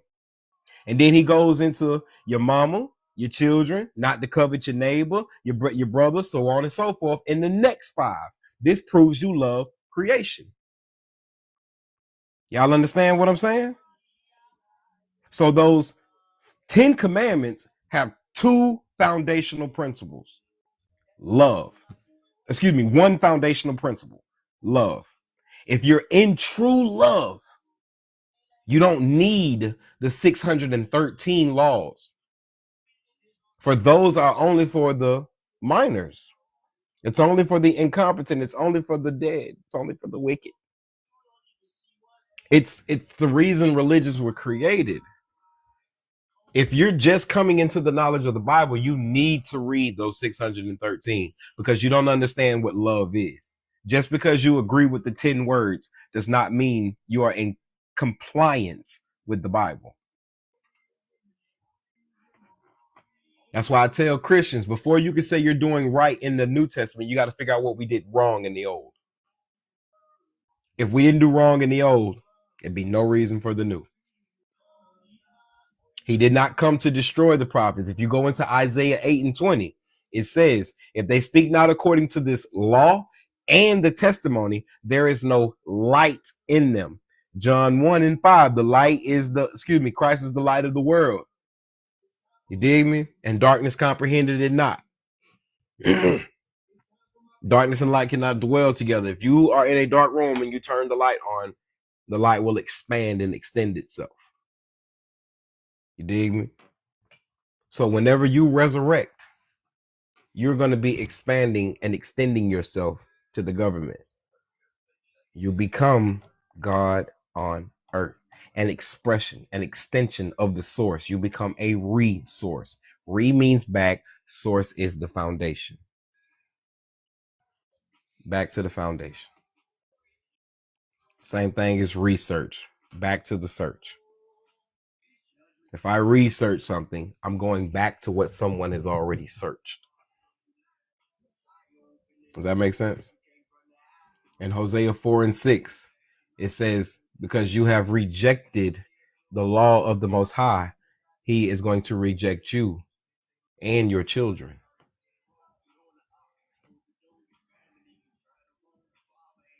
I don't think y'all really know the God of the Bible. Y'all think y'all love so much. You've allowed Christianity, you've allowed these institutions to convolute your mind. And that's what Christ came to tell you. He said, take no thought of what you would eat. Take no thought of what you would drink. Take no thought of where you would sleep. Take no thought of your shelter. Take no thought of anything. For what man by taking thought can add a single hair to his head? A day to his life. He told you, stop fucking stressing, man. Why do I call him Christ? Christ, in your understanding or from y'all's common knowledge, it simply means anointed. His name is Yeshua. Christ is not his last name. It's just a title. You did. But nonetheless, he told you to clear your mind, gang. That's why he told you don't take revenge. Revenge doesn't belong to you. If you take revenge, you have to think on it. Now, let me give y'all from my own heart and perspective, right? Let me give y'all keys to the kingdom of heaven. 3 words. Set the table. Okay? 2 questions. Why do you set the table? And this is a question to everybody in the comments, on the stage. Y'all can come up to the stage and rap with me, but this is very important. Why do you set the table? Where to eat? For feast. We about to eat. For a feast. Say to get ready to eat. Overcomer, why you set the table, beloved? Prepare. Preparation and order. You on mute, Overcomer. Everybody in the comments, why do you set the table? This is a question for your inner being and hopefully your outer being to understand what I'm saying, for you to grab hold of this. Why do you set the table, beloved? What's the point of you getting your kids to put out the forks, the spoons, the bowls, the cups? What's the point in that? Are you just acting? Are you just doing something, following a path? Something you've just been taught to do, or do you have provisions? Absolute. Or do you have a plan, a big To prepare feast? to receive something. To prepare to receive, to prepare for the supper that's to come. So in order for you to get the meal, which is the blessing, right? In order for you to receive it properly, say you getting soup, you can't put that soup on the table. Mm-hmm. You dig me? Okay. So you're setting the table. Absolutely, God. Set lower. You're the one who settles everything. You finance everything. You can't receive this blessing if you do not prepare for it. You dig me? Now, second question. What's the table? My mind. Your mind? Overcomer? That's what I think. Mine, yeah. I think. Okay. Overcomer, what you say the table is? Talos, what you say it is? Spirit. You got to be Spirit. spiritually grounded to be able to receive anything, because if you wicked, it's just gonna be mud in your hands. Mm-hmm. Okay. You say your heart. Chris Ross say you're standing. You say my life. Your Hey, God foundation. say trust. You say what, Overcomer? Foundation. Foundation. The table is a foundation. Rare as they come, say the trust is the table. Okay. What do you say? What do you all say the table is? What needs to be prepared? Heart, mindset, culture, routine, bylaws. All right, so I give it to the brother Legacy, and I'm sorry, the sister Legacy and the brother Chris. Absolutely, it is your mind, beloved. Your mind is a table. All of you all, if you set your mind to some shit you want to do, you gonna get it done, right? Thought so. The table is your mind. If you do not prepare your consciousness for it, you will get lost. You will get drowned out. You will lose. You will fall. You dig? When you look into the word of manifest, how many words are there? Man, I fest. Man, I feast. Yeah. You dig? But yeah, man, I fest. You dig? But you feel me? You gotta put that together. You feel me? Take no thought of these things. Get all of this out of your mind, out of your head. You feel me? I'm fucking with you, Legacy. You heard? You got to learn how to forgive. That's why it's so much focus on forgiving, because you got to clear that shit out of your heart, gang. Get all that shit out. You should not be thinking on the revenge. You need to clean up. You dig me? A lot of people say you need to heal. No, you need to clean up. You dig me? You say, what's up, fam? Yeah, you is. I ain't gonna hold you. You is. I mean, we kicking it, but you a little late, gang. But you got to clean up. Remember, you can't put new wine in old skins. That's the body. You got to change the heart and the mind. You can't put new wine in old skin. Neither can you put old wine in new skins. You feel me? Every time the character of a person, I always release in peace and love. Every time, absolutely, every time the character of a person is going to prove through their spirit. It's going to show all the time, every time. You dig me? In every essence, just allow a person to talk. The Bible says, from the heart, shalom, beloved, how you doing? The Bible says, from the heart, the mouth will speak. Right. You dig me? But you're not defiled what goes in, but what comes out, because what comes out came from the heart. And that don't mean you can go eat with the head you want to eat. Christ didn't come and tell you to disobey your father's dietary supplication. Remember, you're in his trust. If you're in the covenant, if you're going to take on the blood of Christ, you're in the trust of Yahuwah, not your trust. Christ himself said, Christ himself said, I didn't come to do the will of my own, but the will of he who sent me. Dig me? That's why they was tripping. People were in the flesh of wait. Bro, I thought we were supposed to get it in. I thought you were supposed to be the king. You dig? Oh man, this ain't it. This ain't it for me. Forgive yourself first, then you have the ability to forgive others. I would agree with that. You dig me? You definitely got to go dig deep within you. You have to go in within you. And that's why I say clean up. Get all that old baggage, that old dirt, get all of that out of there. You dig me? Forgiving doesn't mean forget, but one should ease his mind of such trauma.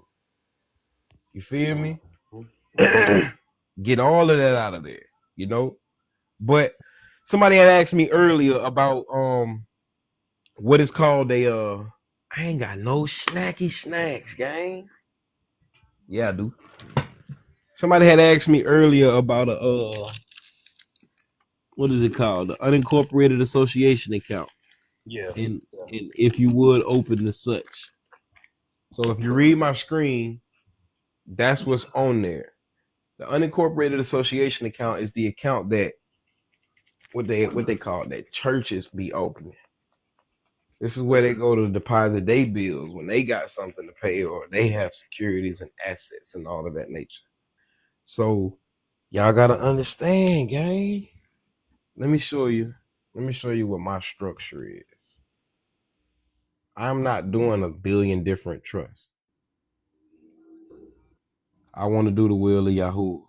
You dig me? So this is mine. This is the top, but it's really the bottom.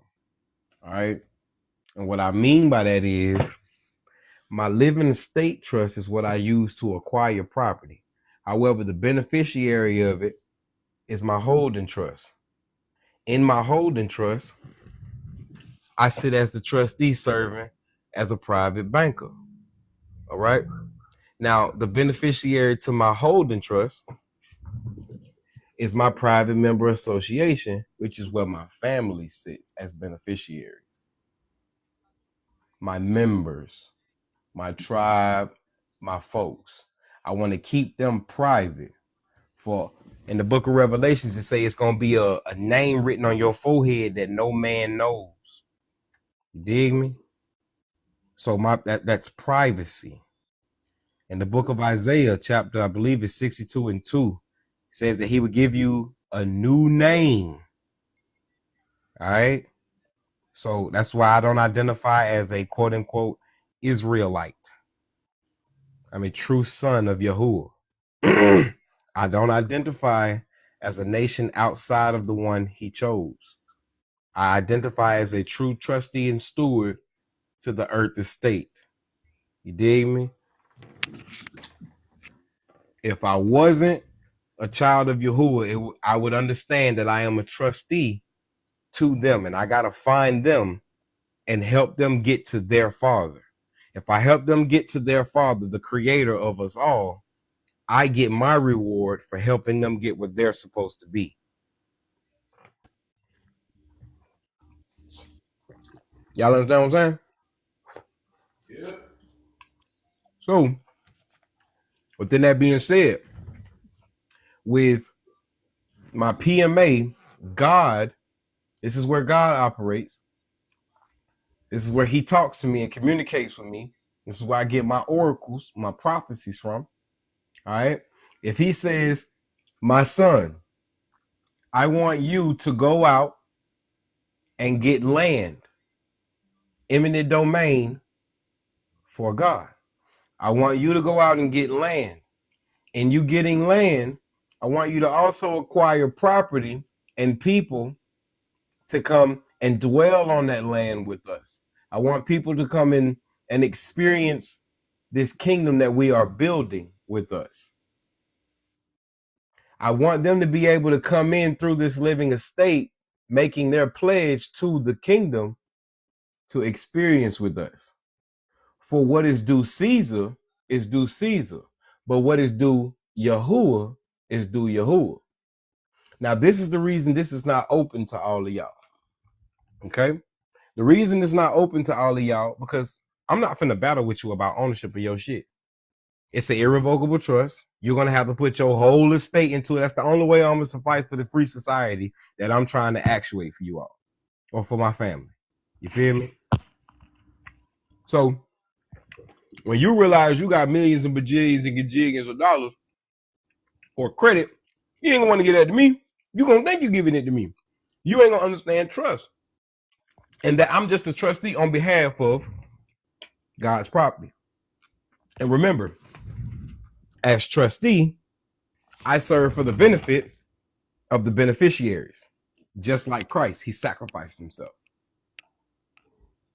This is all about trust, y'all. You understand? It's all about trust, folks. But this is my structure. You know what I'm saying? This is my private bank. You dig? Everything I do is on behalf of the word of God. My foreign grantor trust is not in the public. That stays private. Whenever my people need something, it goes to the bank. It makes application with the bank. Now let me show you where I get that from. Everybody should. I'll do it. 12 USC 411.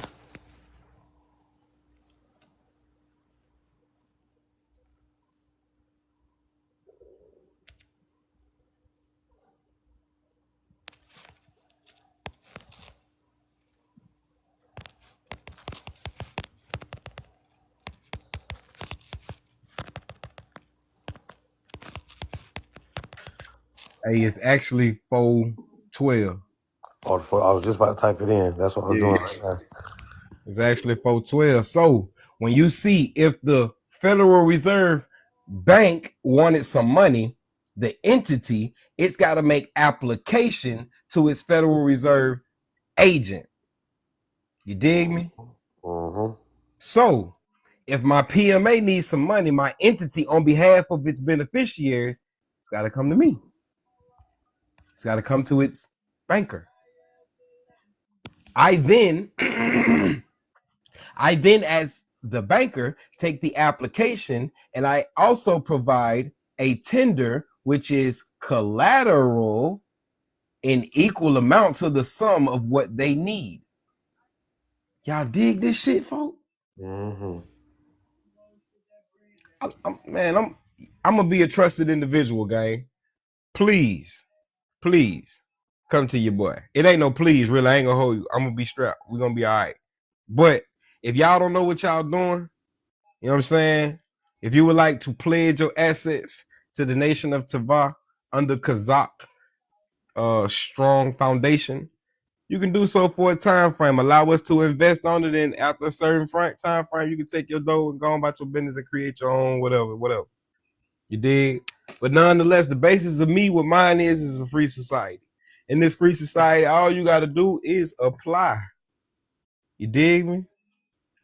Apply for it. Y'all want to be an astronaut? Apply for the funding.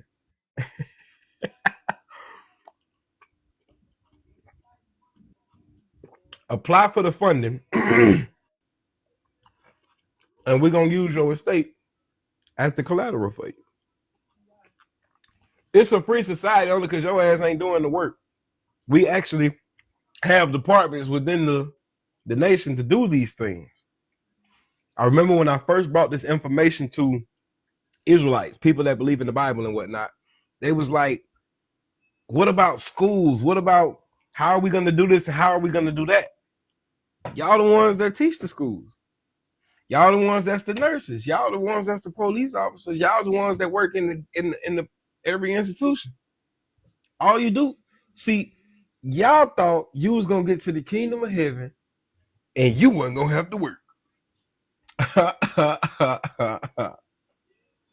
Imagine me feeling like all of the people that don't want to do this, my grandma, my ancestors, all of the people that don't want to, that don't know how, fuck don't want, but don't know how. Imagine me saying, well, sorry, y'all gotta figure it out.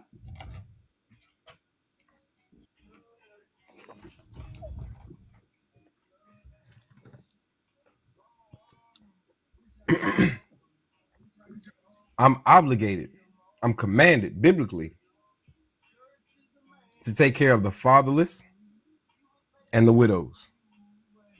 So therefore, I have every man is going to have minors under his estate. You are commanded as a man to take care of the fatherless and the widows. A true widow is a woman whose husband has passed and she does not want to leave the inheritance of the contract that created their bond. Period. She has not remarried after he passed. It don't matter that she remarried, she married, he passed, remarries, and then he passed too. You're cursed at that point. Yeah. You might just need to stop. You dig? I have a question about that. Come on, come to the stage, beloved.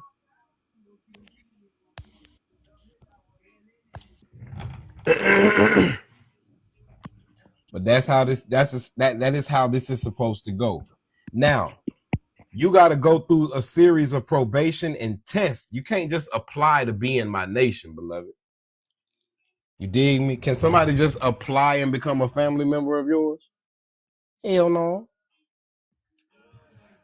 Nope. Shalom, beloved. How you doing?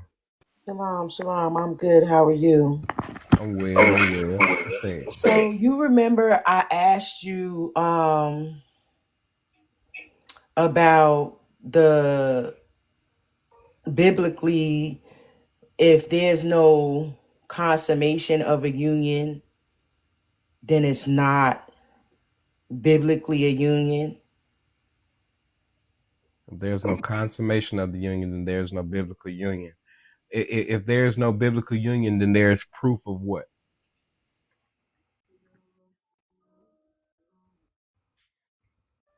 If it's not proof of a biblical union, that would be proof of what? I'm not sure what you're asking. If it's not proof of, if it's proof that it's not a biblical union, then that means it must be proof of some form of fornication or adultery. I was about to say a lie, but yeah. Well, Right. So, here's the situation because I don't mind giving the details. The brother was not able to consummate. so y'all ain't hunch. No, Were you a virgin when this thing happened? no. So it don't matter. Mm-hmm. Remember, trust is either constructive or expressed. So did y'all act like y'all was married? Did y'all hunch like married people? Express. Did y'all live together like married people? Yes. At least try. Did y'all have accounts like married people? Did y'all, matter of fact, did y'all have the ultimate bond? Did y'all have a child like married people? No. He's not able to. He You wasn't can't do that part. he wasn't able to. He had prostate cancer But that was y'all original intent to be married? Like implied. well, we actually did get married. We actually had the ceremony, the Signed Hebraic contracts? ceremony, the signed contracts and all Y'all that. consummated, beloved. That's all that the blood. When she is a virgin, the first seal, the blood or ink that a woman has is the breaking of her hymen. So if you don't have that, the only way you can seal a deal now is a contract. On paper. Mm-hmm. Yep. Mm-hmm. So does that mean I'm bound to him? That's what you promised. Yep, it's a contract. Well, in the contract, there was certain things that was implied on his behalf that he didn't carry out. So that's why. I mean, he ain't. Is he? Is he? Is he like? He out of there? He unalive? It's done off. No, is he out of there? Like, is he like? He kicked the bucket. Live? Is he unalive? No, he's not unalive. He's still, but we're Right. not. So that means he still has time to fulfill the obligations of the contract. Is there a time frame? Like, was he supposed to be a millionaire by the age of 35 or something? No. No. He kind of just shirked on his responsibilities in that department, and I got tired of waiting around. But did y'all's contract state you can do so when you get tired, or does it state to death do us part? It did state that there were certain things that he was obligated to do, and he didn't fulfill that part of it. And I was very patient. I waited. Imagine if God wasn't long suffering. It's been like almost 3 years. Imagine if Yahuwah wasn't long suffering. And this is a marriage with all these badass kids he got. Imagine if Yahuwah was not long suffering. I know. You know, that made me cry the other day. That made me understand how ungrateful I am. True. You know. But anyway, you know, you gonna do what you want to do. He's still biblical. Y'all, you being personal. Have you had sex with somebody else since him? No, I don't want to. I'm good. I'm celibate. I'm good. You're not. You're still binding yourself to y'all's contract. So y'all are separate. Y'all ain't divorced. Yeah, we're separate because look at that, man. Go ahead home, girl. Shit. I don't wanna. Nah, it was not just that though. He was verbally abusive, and it was other stuff. It wasn't just that. Were y'all financially stable? Like, was this the greatest relationship? No, right. So a lot of our problems be the fact that motherfuckers be broke. You dig me? I guarantee the reason y'all even got to that point was it because of money that y'all got to the point of wanting to marry each other? No, because he was gainfully employed and all of that. Did you like this brother? I love him. I still love him. All right, then what there's no way you can tell me right here on this phone call today that you love this brother, but you are willing to put him away and your legacy. You're willing to put away your wifehood. For what? Because you're not happy? Not so much. Well, yeah, that too. But like I said, he was verbally, spiritually, and emotionally and financially abusive. That was more than anything. I could deal with the absence of the consummation because I knew that going in, but there were certain things that he promised to replace that. I don't agree with divorce at all. I don't either. Nonetheless, I agree that you two are separated. So I agree with the separation. Whatever time frame you two need to get together, what you need to gather. Now, what are we talking about right now? You want a divorce from bro? A little bit more money, would it be all right? No, it ain't about the money because I've been doing my own thing. I'm learning to trust stuff from you and my own studies. So I'm actually about to get some fruit from that for myself. He's not, because he can't comprehend it. He would get abusive to me verbally because I'm studying this stuff, and I tried to make the biblical connection, but it wasn't. That's okay. Come on now. That's okay. So it really wasn't about finances because the Most High placed me. It's about finances. It's about trust. It's about the trust thing, and it's about the you're how. What does the word say about how he's supposed to treat me? What it say? He's supposed to love me like he loved himself, right? Okay, and now think about that. Mm-hmm. If he Think don't about love that. himself, if he barely love himself, he's And how probably old is you is, loving Bam? you like he's loving Bam, how himself. old you is, Bam? You mind me Hold asking on, how old you is? hold on, Kimbo. Hold on, Kimbo. I'm gonna let you dig with it. Hold on. Hey, did you, other than her, did you have a question, comment, or concern, Kimbo? Bob. I did because I don't get it. How the hell he got all these damn obligations and we don't hear shit about your obligations? That's what I'm It's saying. all right. Hold on. This ain't even that type That's of what I lie, want to hear. Kimbo. I don't even dig like that. But I dig you. But I'm gonna put you right down into the bottom, Kimbo. I'm gonna grab all that. All right. So within that being stated, Zara, okay, are we human? Yes, we are. We make mistakes. Yes, we do. Do Father give us grace for that? Yes, he does. He do. Okay. Is the Father long suffering? Yes, he is. Mm-hmm. So when you did you commit to every vow or promise or commandment He's asked you to thus far? To the best of my abilities, yes, I did. I But that ain't. Hold up. Wait. and I Hold on. The didn't Bible disrespect don't him. say to do I them didn't talk to him commandments. any kind of way. I still did my But wife hold on, Zara. doing his laundry and Hold on, Zara. The Bible do not say to do the will of God to the best of your ability. Do it. If you no. could. If it does, show me that Bible and scripture. It That don't say verse in that. scripture. It says do the will of the Most High. And Right. period. I was doing the will. That's it. Hold on. But I asked you, have you ever failed the Most High? If you haven't failed him, you perfect.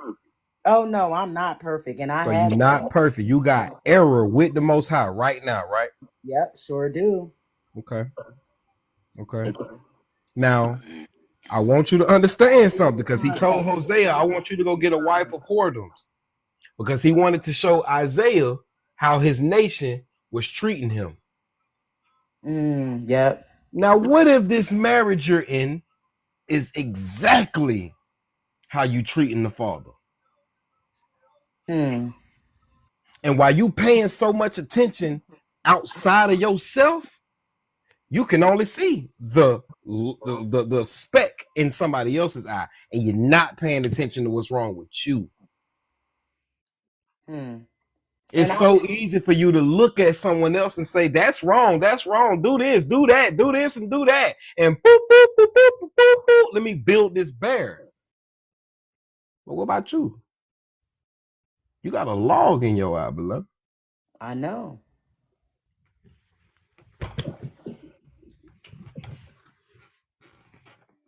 You better go get your goddamn man back and y'all work this shit out. Shawty, what you doing? I'm working on me right now, and I already.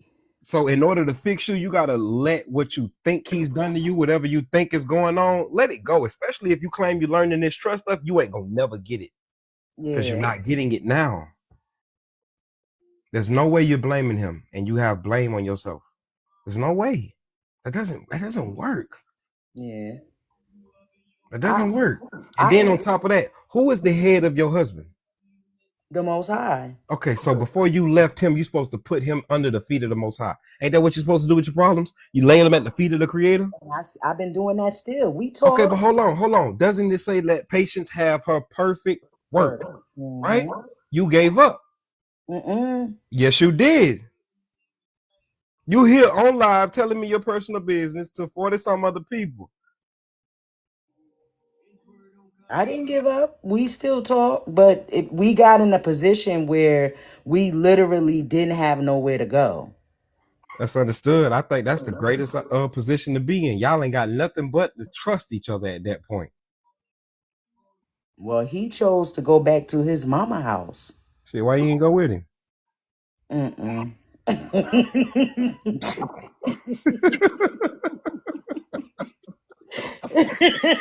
Shit, that was you supposed to told him. I'm coming too. I couldn't do it. He wanted me to, but I couldn't do it. And he wanted you to. It's couldn't you. do Right. Did it. he It's give up? you. I I'm couldn't do sorry it. to be so vocal with that. It's you, beloved.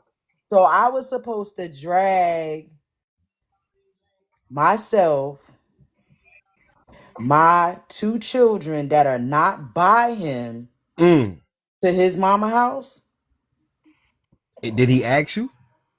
Did He he did asked he did he me. consider the very No, he things that asked you are saying me. right now? No. She got kids that's not by me, and she grown as hell. He asked me. He did not make any room for the 2 children. How old these kids is? They're now, because we've been separated a little bit. They're now 18 and 19. bro. They of age. These was some big motherfuckers at that Yeah, point in time. they trust me. I'm not putting my daughters out at no And they 18. girls, okay, no sweat, no sweat. See, that hit a little different. That hit a little different. There's Now, girls. I can't let just me leave ask them. you this: since we doing this, where they daddy at? Nowhere to be found. Is that by your own definition? No, that's by his. How if you can't find him? Well, I know where he's at, but he doesn't. Exactly. So please stop Not in responding their to me lives at emotionally, all beloved. by his choice. He's running around up there making babies all over the place. And when his daughters reach out to him, he ignores Beloved, them. you around here getting divorced and put out and on the street. Like, you ain't doing too much better. Not You put them you, out, you but if it was an offer to go to the mom's house with you and your daughters, is what I'm yeah, saying. that's not That putting them wasn't out the because you offer. decide The to give offer them to was the just other party that they belong to. the Hey, I offer. gotta get my life together, brother. The offer was just for me. He was not the children weren't involved. So at the moment of the emergency situation, I was Made the best decision. I I was understand. left I to make the understand. best decision. Don't get I me wrong, understand. there's No, no no, no, no, no, no. I understand. I or no understand. hatred. We speak almost every day still. No, But no sweat, no sweat. I understand. the It's financial situation is he had to go where he had to go, which is in another city from where I'm at, and I'm left here because I have to make sure my girls are straight. Now, if they was boys, I got a son and he's on his own. He's good. But I can't just leave my teenage girls no, no, no, no, no, no. with I nowhere to understand. go. That's just not Once you happening. take into consideration the factors, I totally understand. You dig me? I'm a push for the fella, but I'm definitely gonna consider all of your circumstances. You dig me? Now, for the individual in the chat, I'm I doing it didn't all mean because because if they were I want boys, the that means to honest, put them out. No, I'm wise just counsel. The words say, I'm looking at the comments in the chat. I'm bearing it all because the words say seek wise counsel. I don't really have a bunch of righteous people around me that you know what I you mean can do this would with. that I can do this with. That's understood. Since I've been watching you for a minute. You a righteous brother. I see that. I'm older, by the way. What's the brother I think that asked how old I am? I'm older. I don't mind sharing my age. I'm 51. My husband is 55. You know. Okay, so let me ask you this: Mhm. you come into the knowledge of your inheritance. You done with your husband? Of course not. Right, right. Okay. So let me ask you this: when y'all were together, at least let's say within the last year of y'all being together, was the emotional state between the two of y'all out of order? It was. It was. Okay. So in this time of separation, would you say that both of y'all have the opportunity to rebuild after that storm? Yeah. I believe it's possible. Okay. Now the goal is not to rebuild and segregate yourself from him, right? Wait, say that again. The goal is not to rebuild and segregate yourself from him. I got you, Bob. I'm on brain back up. The goal is not to segregate from him, right? No. Okay. So rather than focus on his affairs, the things that he has going on, you did gather what you're gathering, but allow yourself to gather what you're gathering from this trust information. So therefore you can complete this mission that was assigned to you both. You dig me? He has the spirit of Thomas. So he needs to see. And for a lot of people y'all age, y'all done seen a lot of shit. This shit happened in the 70s for y'all. It didn't came around and went probably a couple times. You feel me? This information is not new to y'all, so he really need a witness for this. You dig me? And then it might even be a lack of you proving that you don't trust him with you going against what he said. Now, fuck all that. I don't like all this. Or even the fact, could you listen to this brother, this young brother? He think you probably like this young brother. You dig me? It's all type of insecurities that are being produced based on finances. And anybody that I've tried to seek the wise counsel from, because don't get me wrong, it wasn't Bob, it wasn't that I left. The separation happened because the wise counsel that we were seeking before the separation happened, I was taking the steps to listen to what the Moray was telling me to do as a wife, but it was situations and circumstances that he would listen to the Moray, but then when we get back in our own company, he was letting what the Moray was telling him go right out over his head and out the window. So it was expected of me to still hold your end of the bargain. Still hold my end of the bargain up to do what the hell he wanted to do. But let me ask you this question. Finances let me ask you this question. The little bit of finances we did have, and he's giving them to the exes. All right, let me ask you this question. So yeah. Let me ask you this question. Man, come between the two. Come on, sweetie. I'm gonna let you rock, Bob. Listen, if that man, and y'all sitting up here telling me that he left, but she sit here and told y'all that she was not going to his mama's house because of the two girls. Take into consideration the two girls though. She got two teenage girls that he didn't invite over there to the moms too as well. That's what I'm saying. So how do you say that he left her? He offering. He opened the door. It's a half open door. Nobody left nobody. Bullshit, bro. It's bullshit. Nobody. Because my daughters were not invited, and I was not leaving my daughters out here by themselves. Right. That's already understood. So Bob, you gotta feel that. Left. Yeah, nobody left nobody. It was just a separation. You need to tell me your husband told you could not bring your daughters with you. Yep. Lord have mercy. That was his thing, man. I would have hear from him. I know where these was his words. These was his words. They are grown. Now, in the word, girls are not grown until they are married and taken by their husband. They are supposed to remain in my household. Your daughter's virgins. Let me ask you, can I ask you a question? Are your daughters virgins? Yes, they are. They are both still virgins. So I'm asking you, Mr. What kind of example? You got daughters. What kind of example that you showing them? And you showing them. But hold on. That's a hard one, Bob.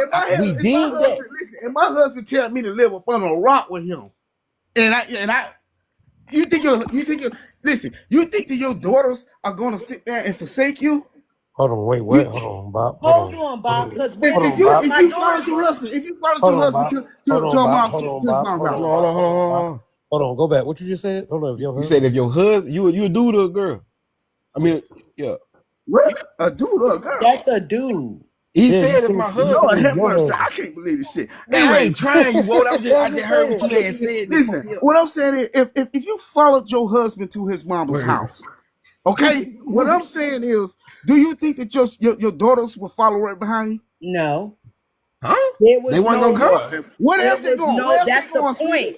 That's the point. There was no room for them there. Word. That's not the question, though. That's not the question. For them there. That's not the question. There was no. His exact words. They are grown. But that's not the question, though. The question was. I mean, shit. That's the answer, that motherfucker. But they not. They said no. That's the answer, that motherfucker. If your daughter said no, he said they were grown, so he's saying no. He's saying no. That was his words. They are grown. So I was supposed to leave my daughters and go with him to his mama house. That's a one-bedroom That's house what or you something? telling me.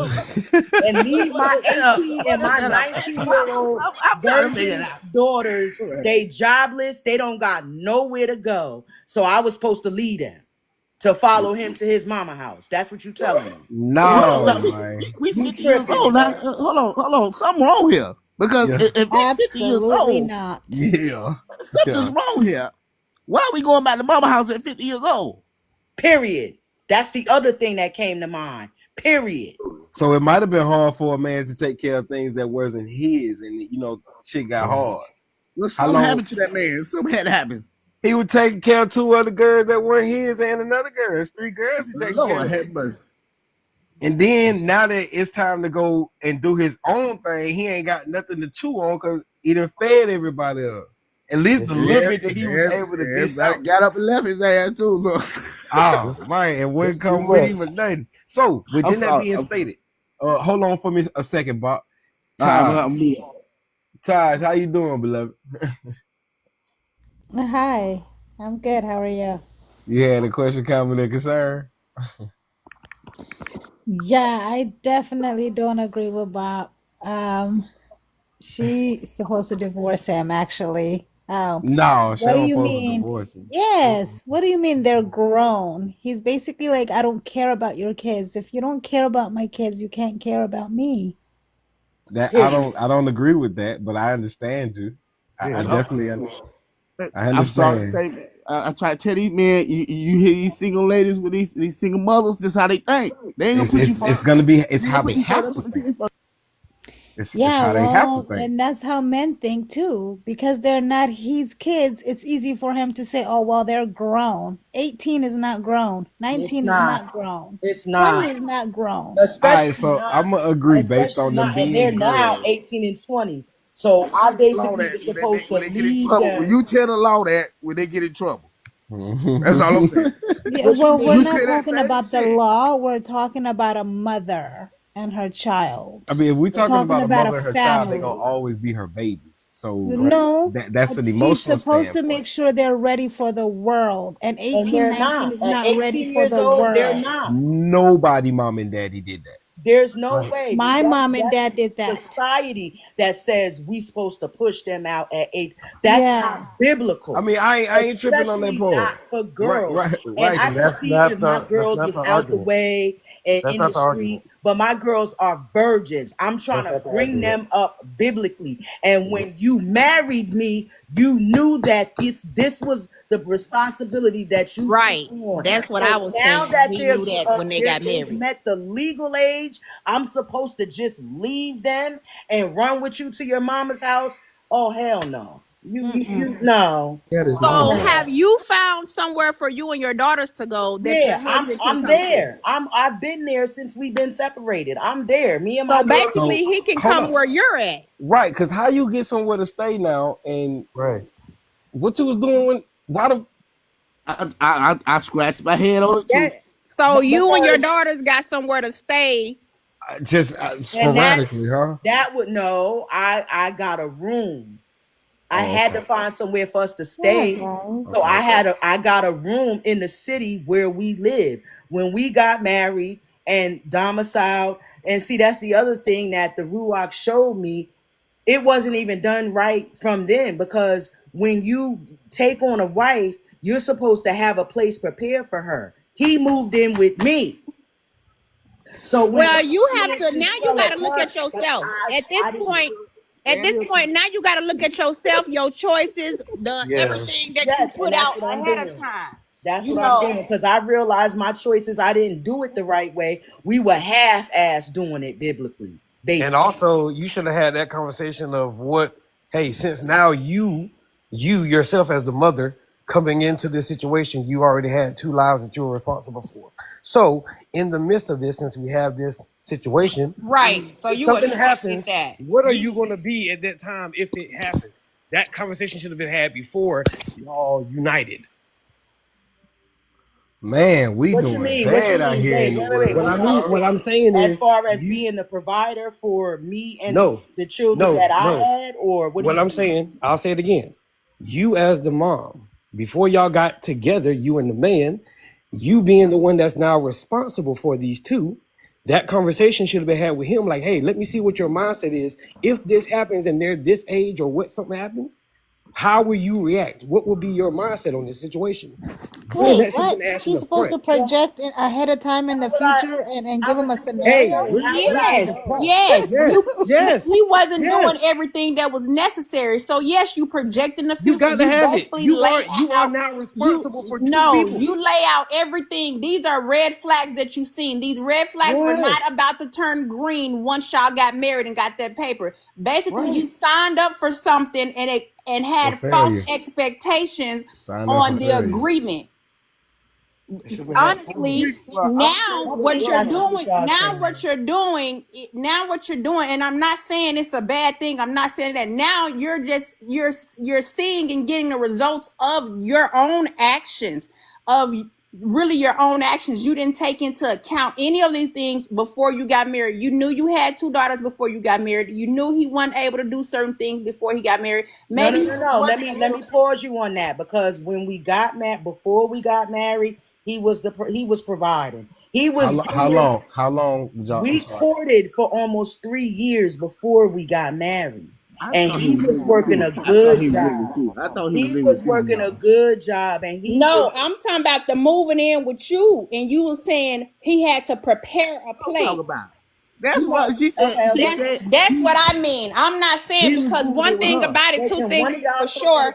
Because I can't hear her or him. I'm saying the moving in with you. You said he should have been preparing a place for y'all, but he moved in with you, which I ain't saying bad. But at the same time, if you had that concept that he was supposed to be preparing a place and you let him move in with you, that's what I mean. That's on your part.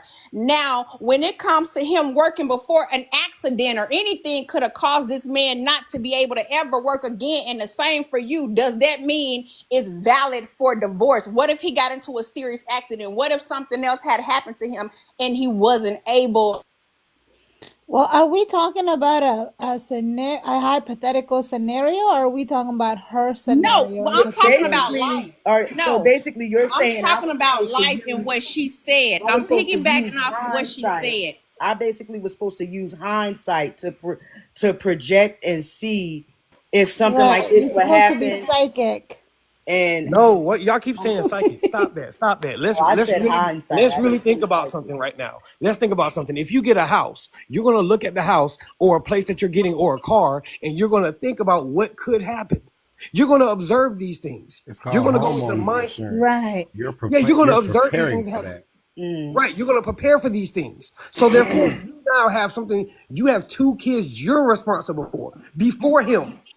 So therefore, it's like, hey, well, let me go through all scenarios that might happen so I can prepare, so I can be now set for my 2 daughters. So let me say this, y'all. But how is she supposed to know at 50 when her kids are... Hold on. Let me say this, y'all. All right, so y'all know the point of my lives is to teach y'all trust, banking, all of this. This shit is not just contractual shit y'all see in the public. This, as y'all can see, this deals with your very everyday life, all right? If y'all have ruined yourselves to the point where you're not getting this now, you need to learn this now so you can take that knowledge to your younger self, which is your children. You need to teach them these things, these foundational principles, how proper planning prevents poor performance. You dig what I'm saying? This does not make any sense. No way around the board. And this is what Yahuwah has to deal with when we come to him out of order. All right, God. This is what I put myself in. I don't care who you are, where you come from. If you are a woman and you have kids outside of the natural man, that's their father, you are supposed to make provisions for your daughters regardless. You're not supposed to be looking for somebody to help you make provisions for them. You dig me? So nonetheless, if your daughters does not have anywhere prepared to stay, any type of preparations, you can't speak on the relationship that you're in is not showing them what a real woman or mother is. It's more than that. You're a mother, you're a settlor, you're an administrator. You also operate as executrix. You're out there contractually, the face of them contractually. So if there's anybody that's supposed to know accounting, the business side to all of this, it would be our sisters. You dig me? So from that perspective, even from the fact of this brother, he ain't got nowhere to go. He going back to his mother and his father, however that's going, and he's offering that his woman and her package, her deal, her things come with him. He's out of line, yet he's in order at the same time. He's out of line because he ain't got his own shit. However, let's just say that this brother's heart was right with Yahuwah. Based on her being a biblical woman, the Most High don't give a damn about him not having a house or a car or a place to lay his head. The Son of Man had nowhere to lay his head. He did not have a house. He did not have a car. Everything that was given to Christ was provided him by the people that supported him. You understand that? But what he gave to them was something in equal value. So this is how you can see that we actually do not consider the value of human beings. We consider the value of what that human being can give you, that human being can do for you. Because this individual not only gave you funds at one point in time, he was thriving, y'all were fucking great. But then he also provided happiness. He also provided peace. He also provided sanity. These are things that money cannot buy, things that you enjoy genuinely from this person. And then you let the cares of the world suck that shit right out of y'all. You dig me? And then now it seems like now that y'all are separated, you're doing possibly better than him, or he might be doing better than you. And now we're here to talk about what specifically, because I still have yet to come to understand what solution you're asking of us or me with this entire event coming to the public venue, right? So within that being stated, y'all, we can't keep doing this shit, folks. We cannot keep doing this, y'all. You dig me? The best way you're going to reconcile this, because remember, it says faith without works is dead. So if you don't have the faith to tell the mountain, the problem, the event, the circumstances or situation to go ye into the sea, to be cast somewhere outside of your sight. Remember, out of sight is out of mind as well. So if you don't have that faith to do that, it says that these spirits can only be cast out but by prayer and fasting. So if your natural strength can't do what you need to do in this physical, you got to go to your inner source. But if you don't know how to go to your inner source, how can you expect somebody that does not know how to love them to love you? How can you expect somebody who does not understand self-respect of themselves to give you that same thing back? As the man is supposed to love you as he loves himself, but you are supposed to reverence him like you would the Most High. That is your Lord. That is your master. Point, period, blank. You dig me? But we keep playing with these principles. We keep cherry picking these Bible verses and scriptures and times, events when we want the Bible to benefit us. This is why we're in so much turmoil when it comes down to now I need help. We put all of the shit on the table and it's like, God damn, did you consider any of this shit before you got into this relationship? Did y'all talk? How long did you motherfuckers know each other before y'all started digging like this? Why is it such an expectation for a man to take on the baggage of another man's property if the woman has decided to take on that property solely? And I say solely because a lot of sisters, rather than go to court for child support, rather than go to court for equal custody, they go to court for child support. Even if you didn't go for child support, why didn't you go for equal custody to force this man into his children's lives? I did. He would duck them. He'll work. And as soon as the child support would catch him at that job, he would quit. He'd get locked up for not paying the child support. So after a while, I just took him off the child support. I was like, why? I'm not going to keep fighting. Listen to what you just said, beloved. You got him on child support. As soon as child support catch him, he quit. Come on, folk.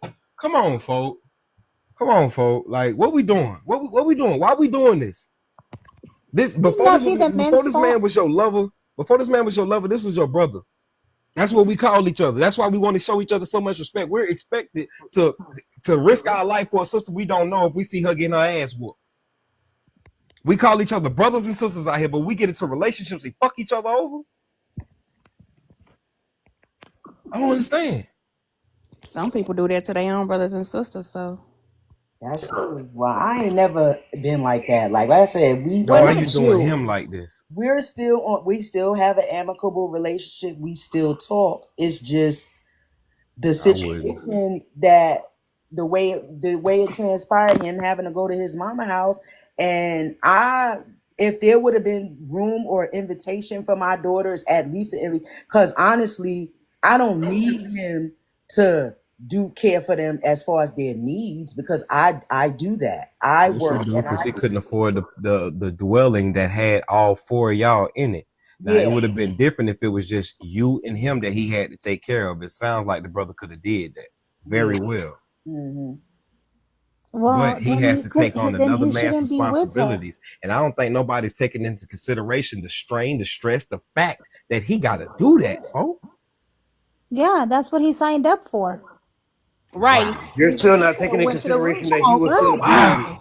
If you're with a woman that has kids, this it comes is as a what you are package. worth to your women. Man, y'all gotta stop talking that serpent talk. That's that serpent talk. Isn't that what men preach they are? That That's they're serpent leaders talk, baby. and That's protectors serpent Beloved, and you come out with providers? breasts. You are a natural provider before he is. So when we talk about provisions, it's naturally within your order to provide not only a meal, but you transmutate everything that you receive. So how aren't you making things better if it's in a fucked up situation? I'm just checking.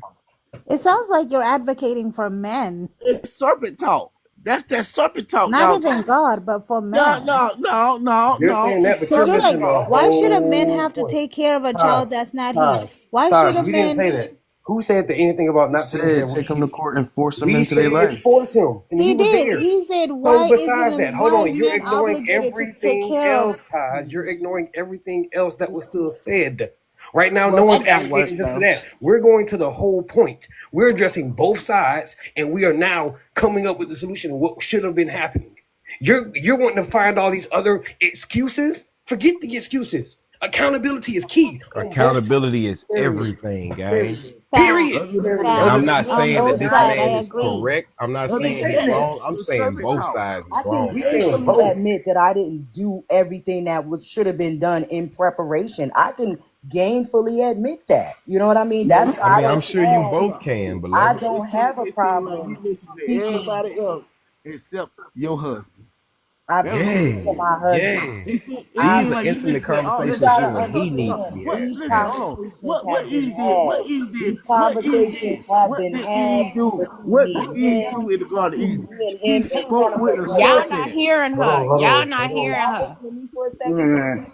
Yeah, hold on. Y'all not hearing her. Been had intimately between me and him in front of a moray and his wife giving us wise counsel. But what y'all missed, what I said, I'm adhering to the wise counsel that was given on my behalf. Meanwhile, he wasn't, because he felt like he could still do what he wanted to do. Prime example, the finances are limited, but you Tried it with him is what I hear her saying is she tried to talk to her husband about it. He wasn't receptive to it. So now she almost is what she calling outsourcing. And when she did try with him, it was abusive. So Lord, that's what overcome. We read the Bible. Wait a minute. He was abusive too. Hold on, beloved. Hold on. We read the Bible. Biblically, we know we can't judge this situation until we hear both sides of the matter. That's true. She can confess to me what she's confessing to me all day, but I guarantee you I have an entirely different narrative from the brother. Right, absolutely. So at this point, I'm just observing. I'm listening. However, I do see the variables that reflect off of us as a people. You feel what I'm saying? I'm telling you, psychologically, it's some shit going on with this relationship. And all we need to do is know the minds of both individuals, where she's put him mentally and where he's put her mentally. Right. Both of them got errors with each other. This brother is not just this fucking clown she's producing. But he ain't a saint at the same time. and he is. And I'm not saying he's a saint, but I'm just Yeah, not but finna he rock. left her no choice. He's not a clown. I don't disagree with that part. The entirety of the relationship was not supposed to be. So from the very beginning, the foundation was shaky and rocky from the jump. This should have been expected. Opposed to greatness, this was supposed to be expected. There's responsibility on both parts for that. I know it. You know what I mean? And I know it. These conversations were had. I'm talking about, we went to a moray and his wife, her counsel. The counsel was different. When we go home. Okay, so what was the counseling about? Was it about him or you or y'all? It was both. Here we About go. both of us. Because The counsel was about both of y'all. Now, why did y'all need counseling in general? Did y'all pray together? Hold on, Did y'all fast together? Hold on, I'm Bob. sorry. Hold on. I'm sorry. Okay. yeah, Why did y'all need counseling in the first place? What was the immediate error or errors? it was A host of things. it was a But whole. just give me a few. Okay. The thing with the finances. What about finances? He didn't have enough for you. No, no, it wasn't that. It was I had an issue with him taking the finances that's supposed to be in our household and giving them to somebody else. Oh, Okay, were y'all bills paid? He had an ex that had kids. So wait, hold on. Because we mixing business and personal at this point. Were y'all bills paid? No. Because I remember in the beginning you said he was working, everything was fine. The money was flowing, right? Was y'all bills paid? No. Y'all bills were not paid. He had the funding, the bills weren't paid, and he giving it to another woman. That's for her granddaughter. The little girl knows him as her grandfather, but that's not biologically his grandfather, his grandchild. So let's put this into a greater perspective. He's giving he's giving funds to another child that is not his. Exactly. He's not giving money to another woman. Well, the money was going to the woman because that's her granddaughter. But it was for that child, right? Yes. Okay, so he was giving money to another child outside of his home. So, and we were told by the Moray that no money is supposed to leave. Right, Bob. Listen. Ain't no man finna tell me. I don't give a damn who the elder is. You ain't finna tell me where my money going and it ain't going against the Most High. So that's wrong in your perspective to even bring that to another man like you finna humble him in the first place. I wish my woman would.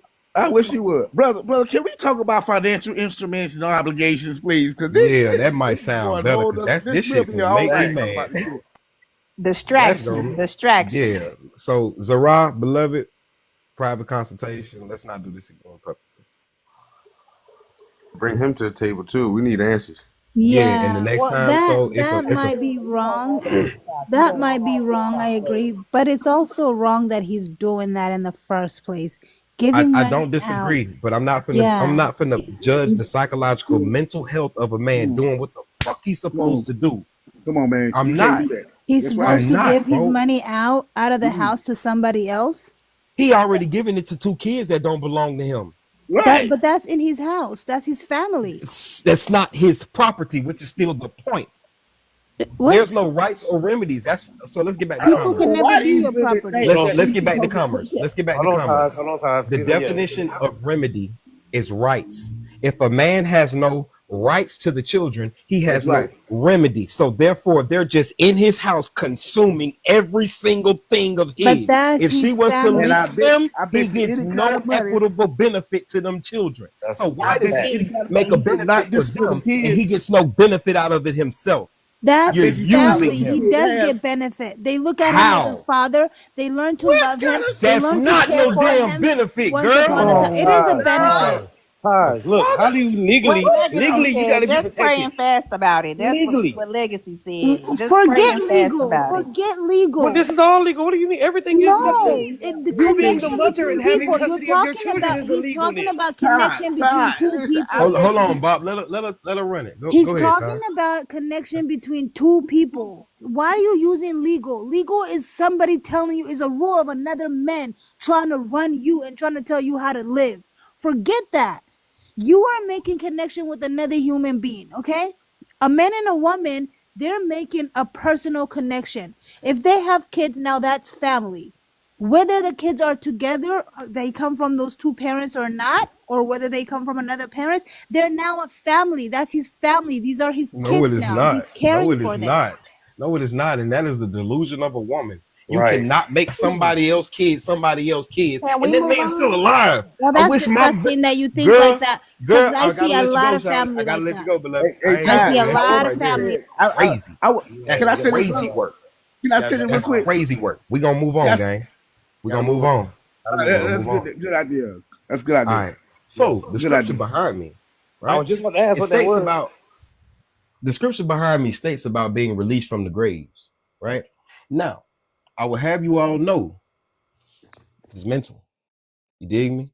You got to overcome yourself mentally. All right. Everybody right now is only exemplifying 10% of their brain. You got a whole 100. All right.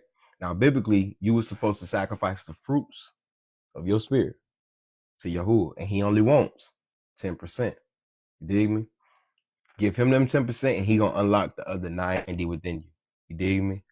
The entirety of all of this, y'all, is to split the Red Sea. To split the Red Sea is to go into the meditative state of your mind and balance your emotional state and your logical state into one.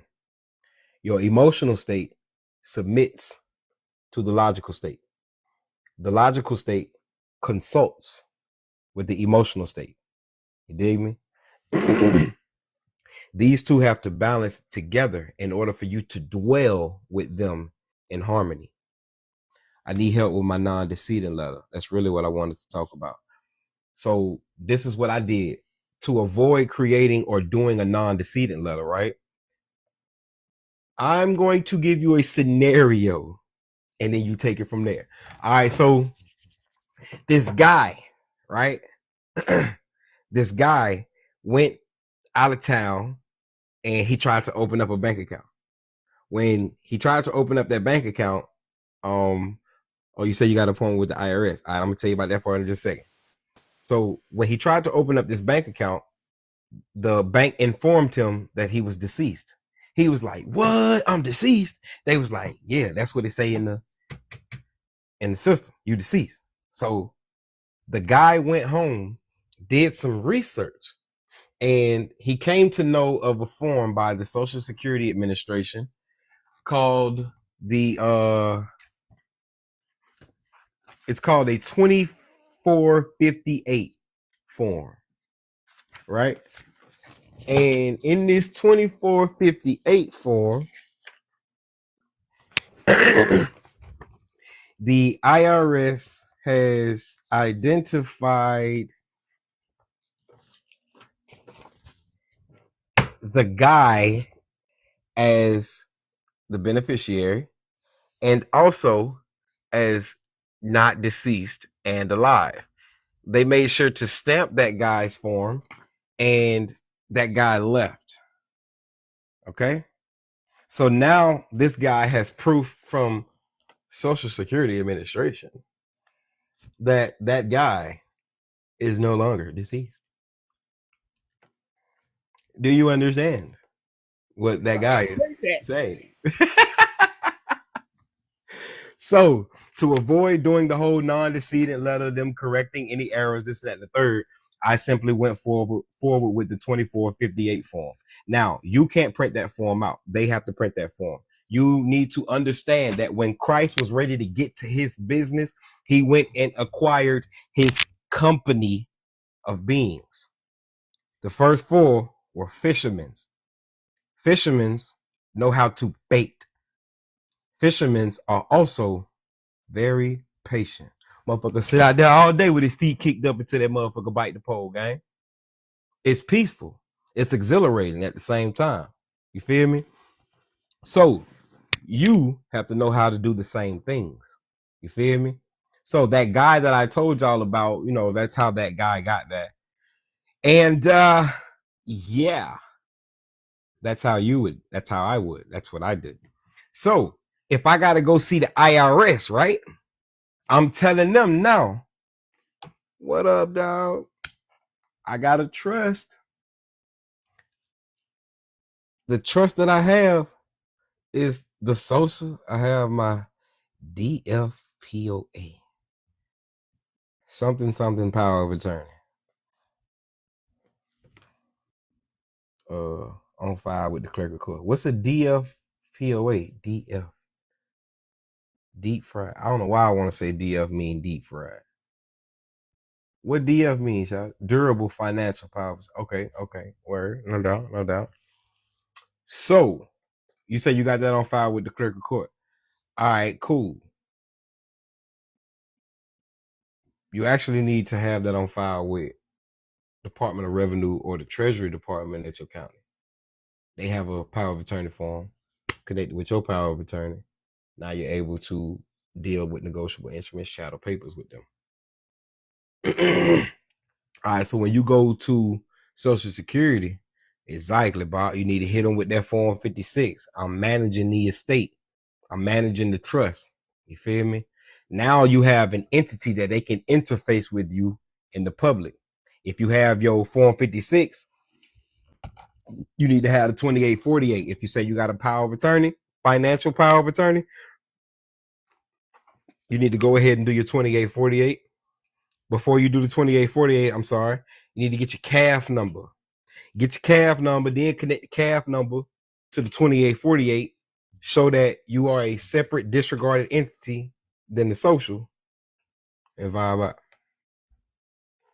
Let me ask you a question. Would the UCC, when the UCC one statement would distinguish the two entities? The financial. Yes, that is a separation of parties, of persons. Yep. And there's also proof of a secured transaction between the debtor and the secured party. Yeah. But that's the entire goal of this, y'all. We got to eliminate public administration. We got to show them, we got to prove to them that we aren't minors. You dig me? Before you prove to them that you aren't a minor, you got to prove that to the Most High. And you're going to keep going through the same tests that you're going through in life until you learn the lesson. You dig me? It's a lot of these things. I'm telling y'all, it's a lot of this shit that's right here in your face. It's right here. The truth, the reality is right here in your face. And it's you that choose not to see it. You're going to realize, like I did myself, you're going to walk yourself in a damn circle, just like the Israelites did for 40 years for something that was right across the street. And then when it finally hits you in the head, you're going to realize in that walk, in that circle you've been doing, you've been hitting the marker every time. Boom, boom, boom, boom. And now all of those times are where you feel like you're getting closer and closer, and then you walk further and further away from it because your emotions are not keeping you grounded. You dig? And then you're going to put yourself in so much turmoil to the point where you're going to go back to Egypt. You're going to say, fuck it, man, I'm going to just get me a job. If you say you fast and pray, you need to read Isaiah 58. That's true fasting. You dig? The Bible say that when I was a child, I thought like a child, I acted like a child, walked like a child. Y'all don't understand that a lot of the claims that you're making is the reason the devil coming against you so tough. Brother, can I ask you a question? Can you explain to us, going a little depth about fasting? Because I think that people, when it comes down to fasting, we think it's not eating. Can you go a little deep into that for us a little bit? Yeah, absolutely. Fasting has a great deal more than eating. Actually, it ain't even got nothing to do with eating. Fasting is afflicting your body of the things that your natural desires are craving for. And I mean to argue, I mean to love, I mean to hate, I mean to dwell in unforgiveness. You got to understand, when the scriptures tell you to be sober-minded, that means you got to let go of those natural chemicals that you release when you feel certain types of ways. Melatonin, acetylcholine, dopamine. You release different chemicals in your brain when you experience certain things. And a lot of us spend so much time in that emotion that we chase it. We try to find it. It's a high to us. For a lot of us, it starts out with love. The first person you actually fell in love with is the high you're chasing right now. Either somebody's going to fulfill that love or conquer and overcome that love. And that's the danger of giving yourself out to so many different people, because now you're divided. Your members are fucking torn. You can simply fast by shutting the fuck up. Stop talking. You dig me? Stop talking and allow yourself to see. Thank you all. Stop talking and allow yourself to hear. You dig me? Fasting deals with meditation.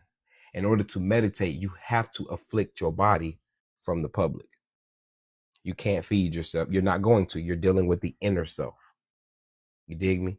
And then when you come out of your inner self praying, or excuse me, your inner fasting, you fast outside in the public as well. It's things that you're just going to naturally restrain from because it's going to affect the inner fast. You feel me? And affecting the inner fast is always dealing in the mind. As soon as you, and then you have to think, y'all got to pay attention to all of this. Like, are you easily susceptible to your desires? And what I mean by that is like, is there, as soon as you hear something, do you heart start beating? You feel some type of way. As soon as you see somebody, do your heart start, somebody you say you forgiven or whatever the case may be, your heart start beating, you get anxiety, you start feeling that way again. Do you smell something and I need it, I gotta have it, I gotta get to it, whatever the case is. A lot of the things that are going on in your life are signs to you about what you need to be paying attention to, not what somebody else needs to fix in their life. And I'll give you a personal example. This girl that I was dealing with, she said, I was told to sit in celibacy, so that's what I'm doing. All right, gang. You know what I'm saying?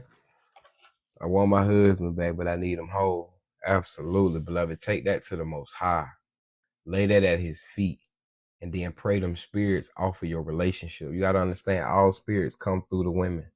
So if y'all are the offenders, y'all are also damn sure the defenders. And that's why you are private. That's why you on the inside of the body. So you can protect from those mental, spiritual attacks. You got to learn how to govern the spiritual world while he learns how to govern this physical world. Let the Most High work on him. Stop focusing on him and then allow wisdom to work on you. You dig me? So back into it. You gotta allow the Father to raise you from the dead, gang. In God I trust. That's why they got that on there. You dig me?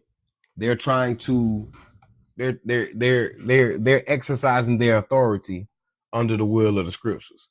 How do all spirits come through the woman? She has the portal, What the was matrix. what was the personal example that you were finna talk about when you was talking about how you know if you forgiven or Okay, yeah, my fault. Good thing. All right, so boom. So this female that I was dealing with, she had did something. You dig me? What she done, whatever, it doesn't matter. But I responded to what she had did. And as a man, my response is a bit more aggressive than what her action was, right? So when we conversed about it, she was more offended at my reaction than her action. And she stated to me, the whys do not matter. Only how you respond matters. Now, naturally, I'm like, what the fuck? Action causes the reaction. How you gonna say what I did is worse than what you did, and what I did wouldn't have happened if you wouldn't have did that? How we look at me and not you? All right, boom, whatever. So spiritually, I had to hold on. That ain't even for her. There's no way in the world a sane person could have said that to me. So I gotta look deeper. God is talking to me. Okay. Now you probably think that's insane. How did this come from God? Right? No, that's a good point. It had to be. I had to go so deep that, hold on, God gotta be saying this. She can't be. Biblically, for we wrestle not against flesh and blood, but against principalities, rulers of air, forces of darkness. So this is a spirit speaking to me. And the spirit is telling me, like the Bible says, if I seek revenge, I will get swept up when he comes to clean up. What that means is, say somebody does something to your child. Your child, you tell them, when somebody do something to you, you come tell me. Your child is at school. Somebody put their hands on you or whatever. Don't do nothing. I want you to come tell me or the teacher, and I'm going to handle it for you. If you do something, I got to punish you too, or there's some form of a consequence that's going to happen to you too. So that's what that was when she said, the whys don't matter, only how you respond. God was telling me, look, bro, calling out her name don't do it. This and that don't do it. This or that don't do it. You're supposed to brought that problem to me and let me handle her. And I was going to handle her. The Bible God don't want you thinking negatively at all. Make the prayer or supplication to him, and he's gonna make do. Now, she didn't think that God would test her with her kids. Now, the Bible say, what man can fathom the mind of God? Nobody. So that was actually the perfect test for her kids. And the man that she was with was trying to grab. He wanted his kids.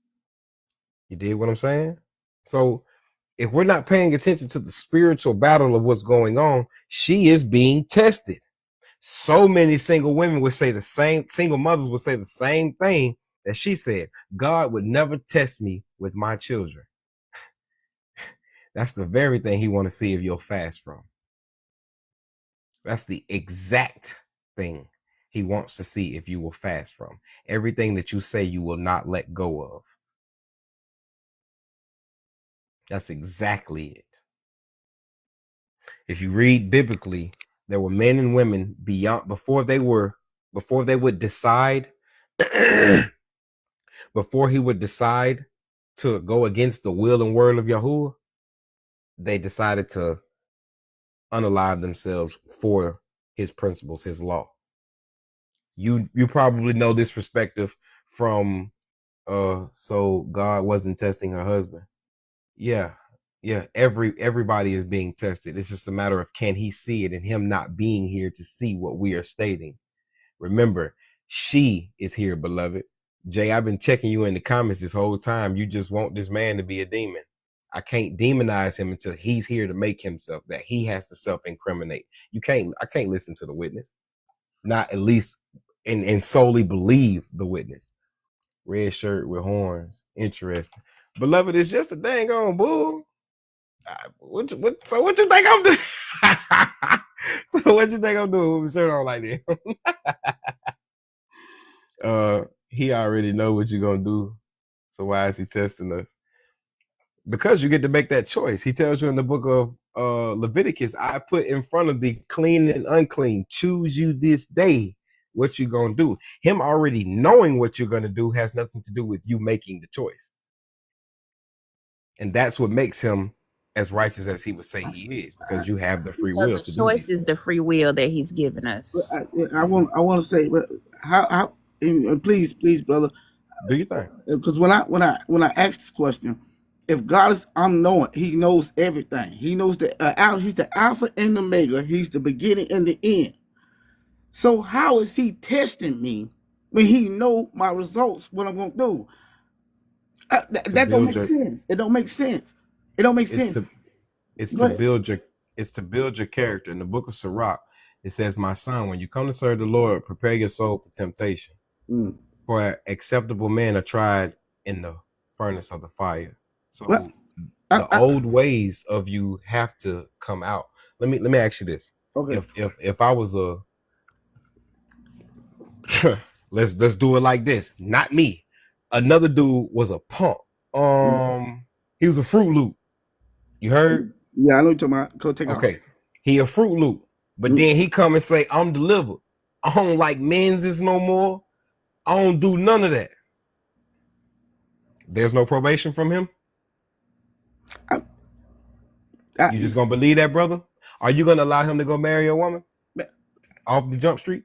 Yeah, I mean, well, I understand. What I'm saying is, I'm asking if, yeah, he tests us to show us what's in our heart. I don't think he's testing us to see what we're gonna do, because he already know what we're gonna do. I mean, you can look at it however you want to look at it. If it's to show you what's in your heart, to show you what you lack or do not lack, right? Either way, but nonetheless, it's supposed to be to build your character. Right. I do agree. Thank you for answering. All right, so the sister say, who am I to judge? The book of Corinthians says, do you not know that you're going to judge the angels? So if you have the competence to judge the angels, don't you have the competence to judge the smallest of matters on earth? We're supposed to judge righteously according to the law of the Creator, not according to our own personal judgments. So therefore, the judgment that you are standing on is that of something of valid principle, purpose, and morality. So you have every right to judge. What the word says. I do not have the right to condemn. I can't send you to hell or heaven. All right. So if the Bible, all right. So who this is? Raw stars. If the Bible is to build your character, then why isn't anything else? Anything else? Why isn't anything else outside of that? Nobody ever said that. If he already know what you're gonna do, then destiny is not freedom. Destiny is the location for your fate.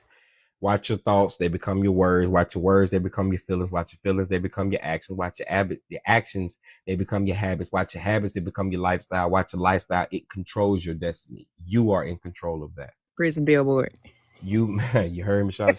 You make choices and decisions. They had you on that shit too, Shawty? Yeah.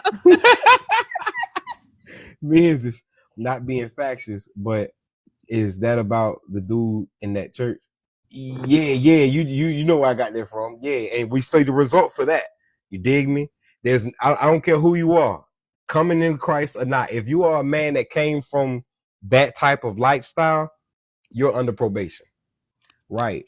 So if it's already planned, why do we need to do all of that? It's not planned. You have, even if it is planned, you have a left side to take, a right side to take, and a straight through the middle to take.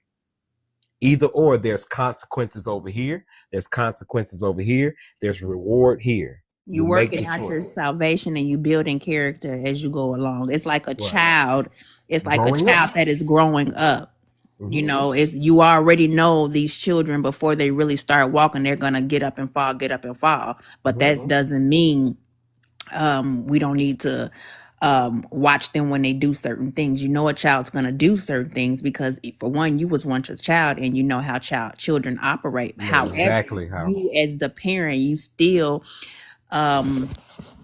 let them get into things so that they'll know, or you still they still have tests and things that they have to go through in order to mature. Even once they get into grade school, you know that at some point there's going to be a fighter, that they're going to get into something, but you, as their parent, you allow them to go through certain things so you can teach them, hey, this is what you don't want done to you, for one, and this is what you should do. That's the point in you being a guide. You know what I'm saying? You've already experienced these things. If you see your child going to put their hand, making the choice to put their hand on a stove, what are you going to do? You dig me? Even though you know that if you don't allow them, you know the result. It's not that you're psychic. You just know the result of them putting their hand on the stove. You dig me? Now, there's the objective to make the choice and no, don't do that, or stop them from doing so. For the Father to stop them from doing so is giving us the law and instructions. So then now it's, I just told your ass. I turned my back, and as soon as I turned my back, you went and did what I told you not to do. I told you. Didn't I tell you? You dig what I'm saying? Do unto others as you want done unto you. Yeah. But y'all get what I'm saying? But we should be given the tools. Some parents were not good leaders. Child, I definitely agree. A lot of babies are still raising babies to this day. You dig me? So said, I'll be a mother and a father to you, even when the ones that I have given to you on this world will not be a mother and father to you. I'll lead you. I'll direct you. I'll guide you. And that's why you have to turn internally to the Spirit. You dig me? You cannot lean on the ways of this world. You can't lean on nothing of this world.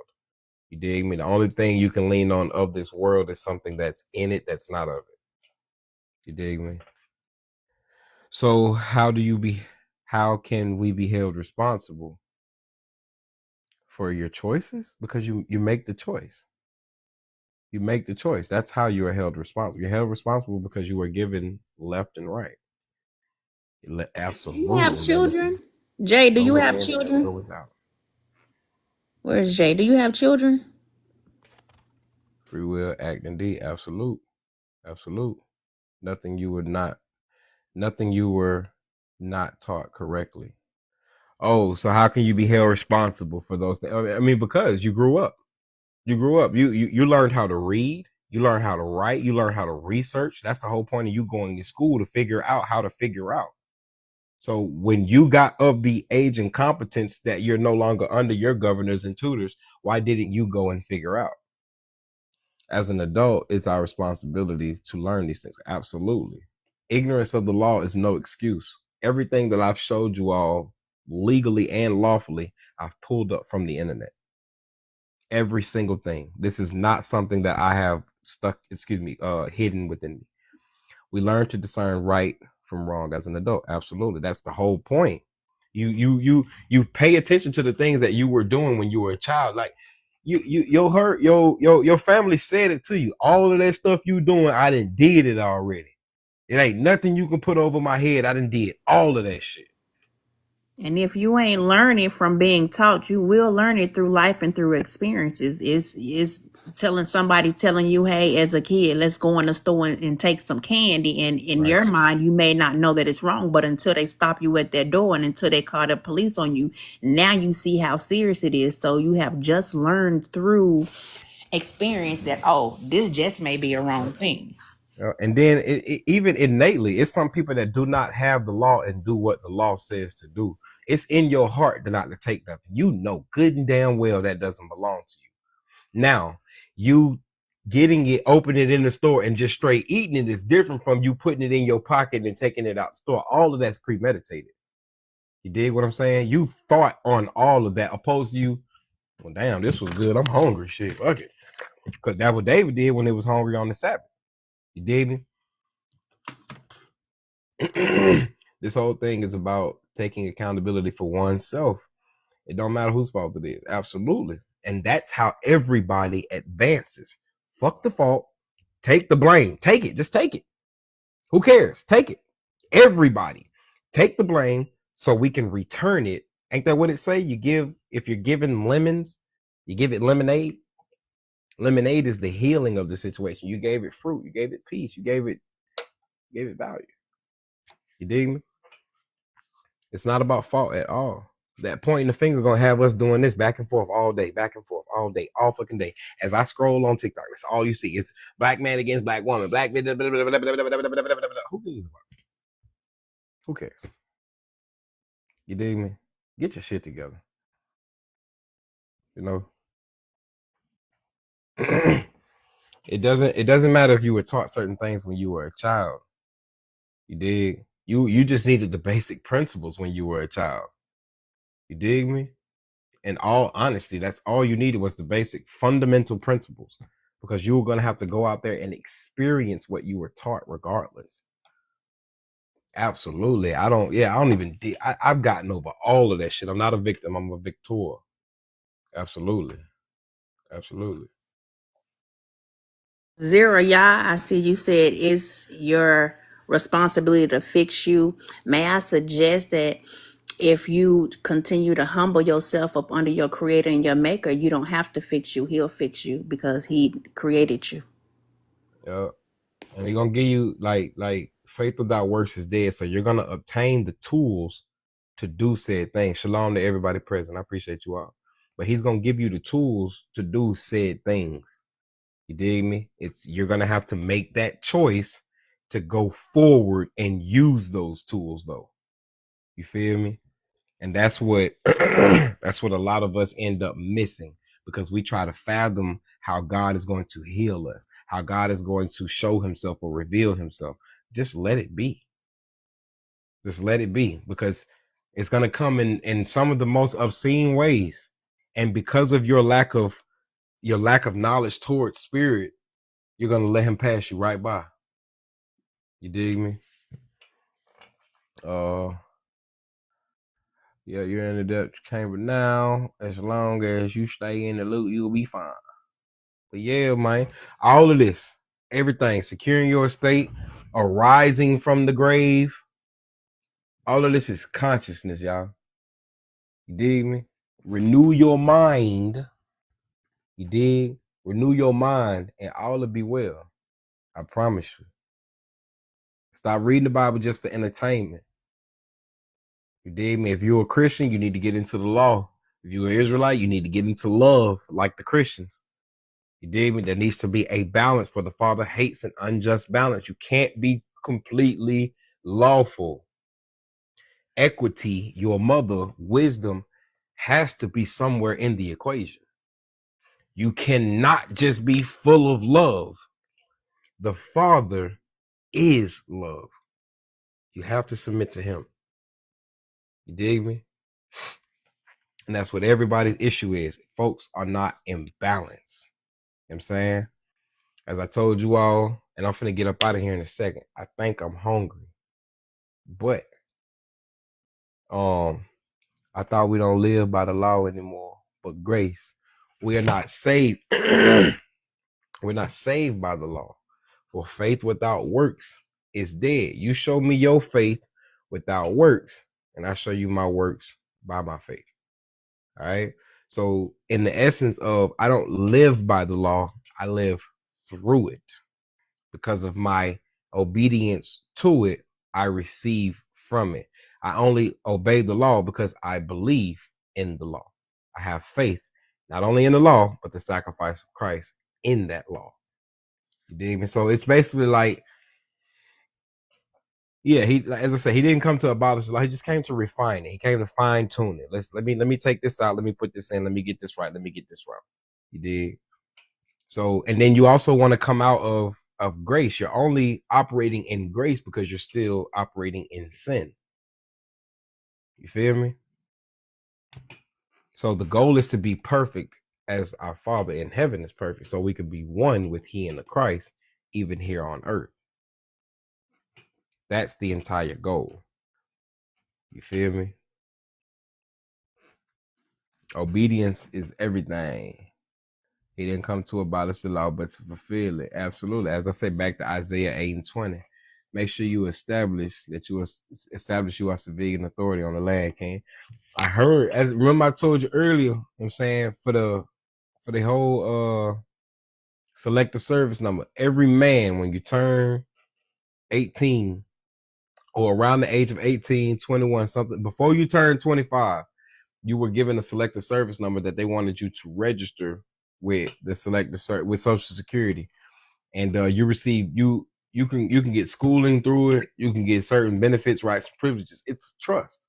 You dig me? I keep saying this. No sweat. Yeah, and I want to rap with you about that one time. Maybe tomorrow, but it's a trust. So the entirety of this is I'm back from the dead. I'm back from lost at sea. I'm back from the ocean. I'm back from a unstable consciousness, and I'm back here. Now that I'm back here, I want to make full claim to all of the things that are mine. You feel me? Everything that is mine is everything that has my name upon it. If it's got my name upon it, I have the equitable title to it, and I also want to take the legal title away from whoever holds legal. Once you have that full conveyance, that's the point in, like I told y'all, Minnesota Rule 220.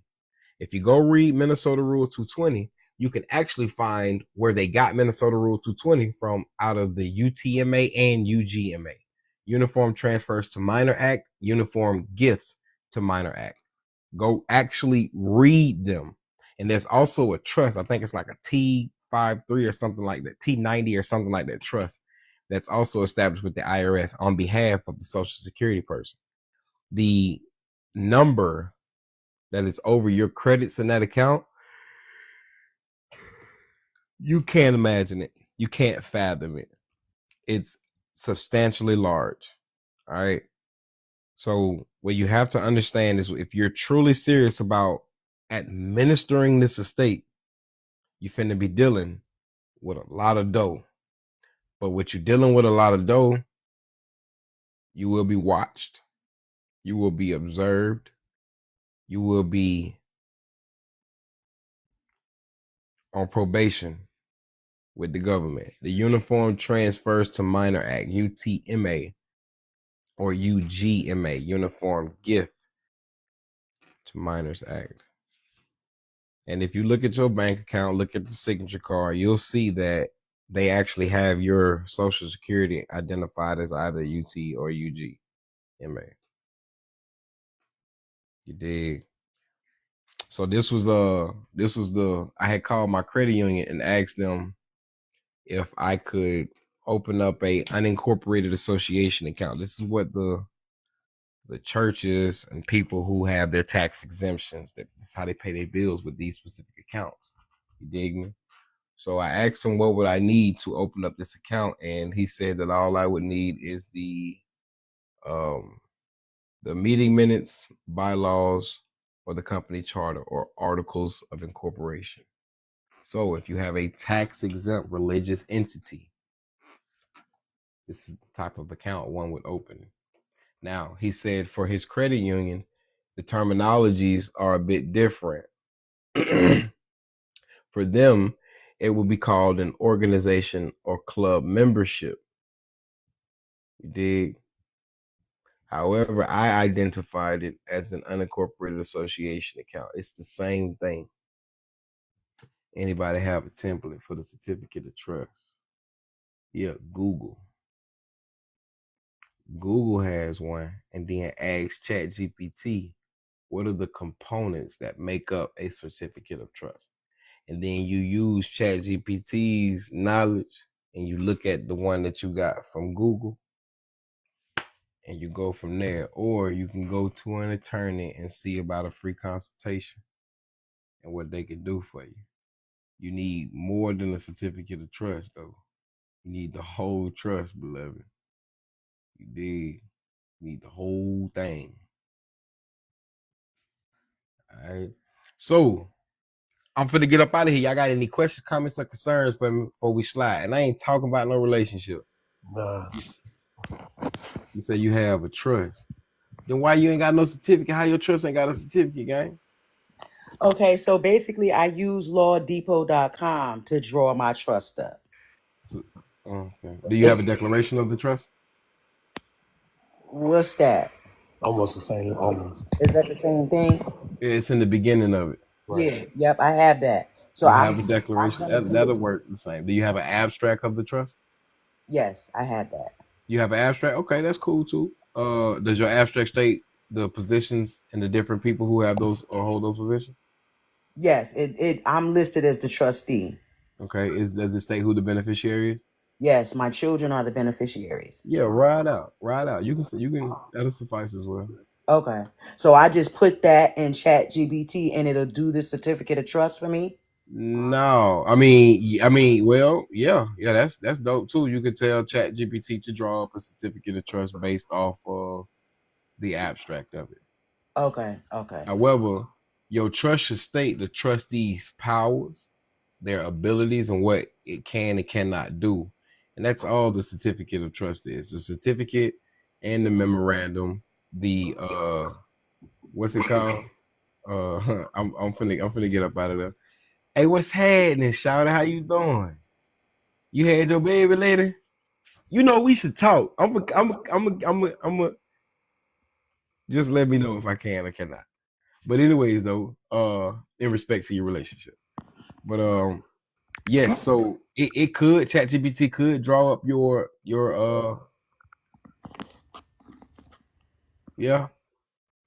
but your trust should say what it should say though.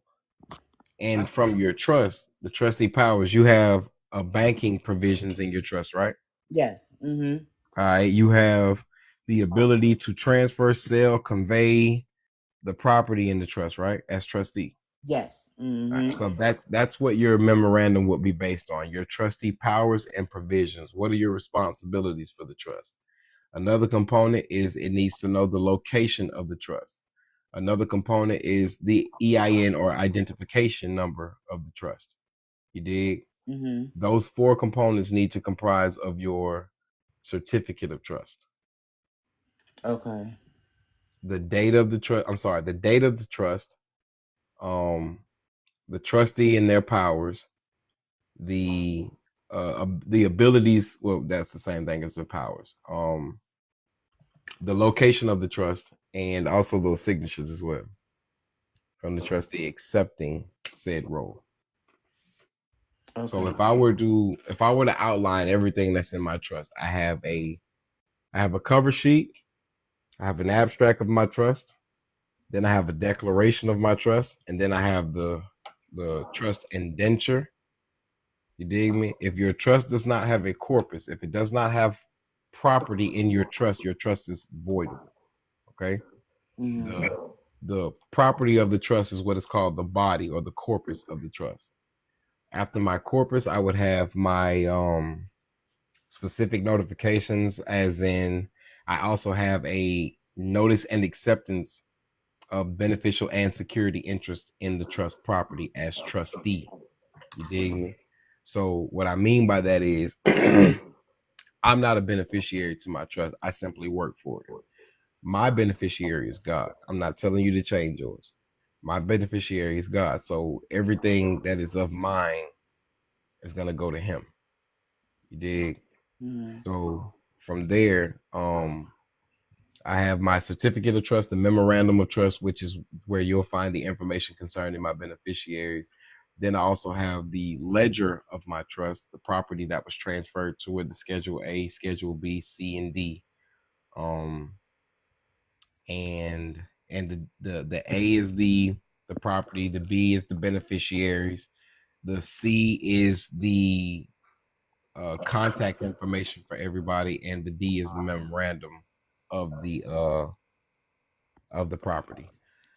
So I mean, other than that, and then you have your little small things, your bill of sales, your notification of records, your trustee meeting minutes. Your trustee meeting minutes can serve as a letter of credit. It can serve as a letter of instructions and also a proof of funds. Okay.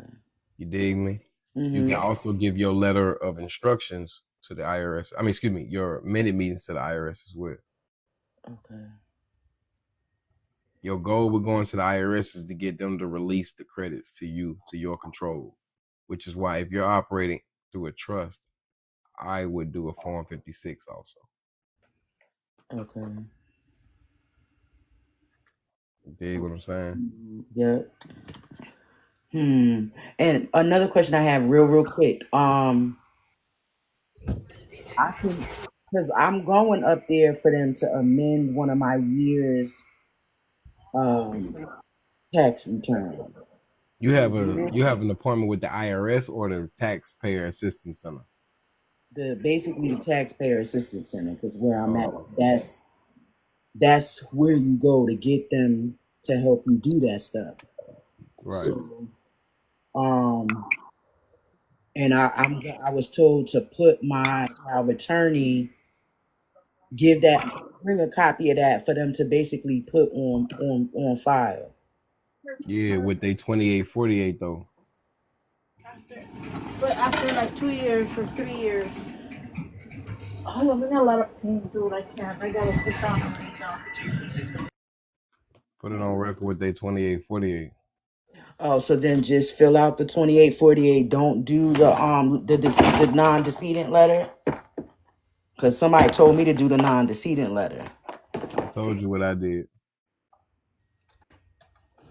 If you have the non-decedent letter, I mean, I'm not gonna tell you to do anything. If you know what you're doing, then do it. I told you what I did though. You did the 2848? 2458. 2458. Why it pull up this? It pulled up the 2848 when I Googled 20. Yeah. Because you need to put SSA 2848. SSA 2458, you mean? 2458, forgive me. Yeah. Okay. But as I said, that's not a form that you can print out. They're not going to let you print that form out. You probably can't even look at it properly. Oh, okay. But I'm telling you, that's the form you're going to need to get the certification that you're not dead. So will I be able to get them to print that form out at my appointment, or no? They're the only ones that can print it out. That's the IRS you're going to. I got that from Social Security. Okay, so I need to make another appointment with Social Security then. I walked in. We can't walk in here. You have to make an appointment even to go in and apply for a new Social Security card now. You can't walk in for nothing anymore where I'm at. Word. Well, yeah, make your appointment. Okay. Because of course, so is it correct that you can pay yourself?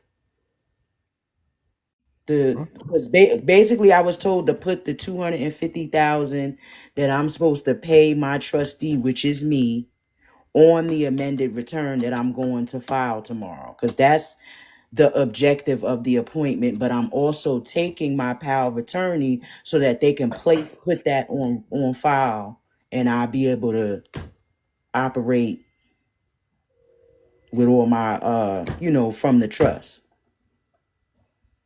Ain't got nothing to do with me, beloved. I don't even know what you're talking about. All right. Yeah, I don't know about that part. So is it in your trustee meeting minutes how much you plan on paying your trustee? No, I didn't know that was supposed to go in there. So where's the proof that the salary of the trustee is this 250,000? That's a good question. Right, you doing business, beloved. You're not just putting hocus pocus together. I'm telling y'all gonna get y'all ass in trouble, guys. Yeah, that's why I'm asking. I dig it. I mean, prima facie is everything. If you have no proof, you're just making a complaint. You're not making a claim. And that's the point in the IRS return. You're making a claim over the energy, the excess that you've put into the public. Right? Correct. So your Social Security person has come to a trust and decided to do business with this trust, right? That's correct. Have you transferred the property out of the grantor's name?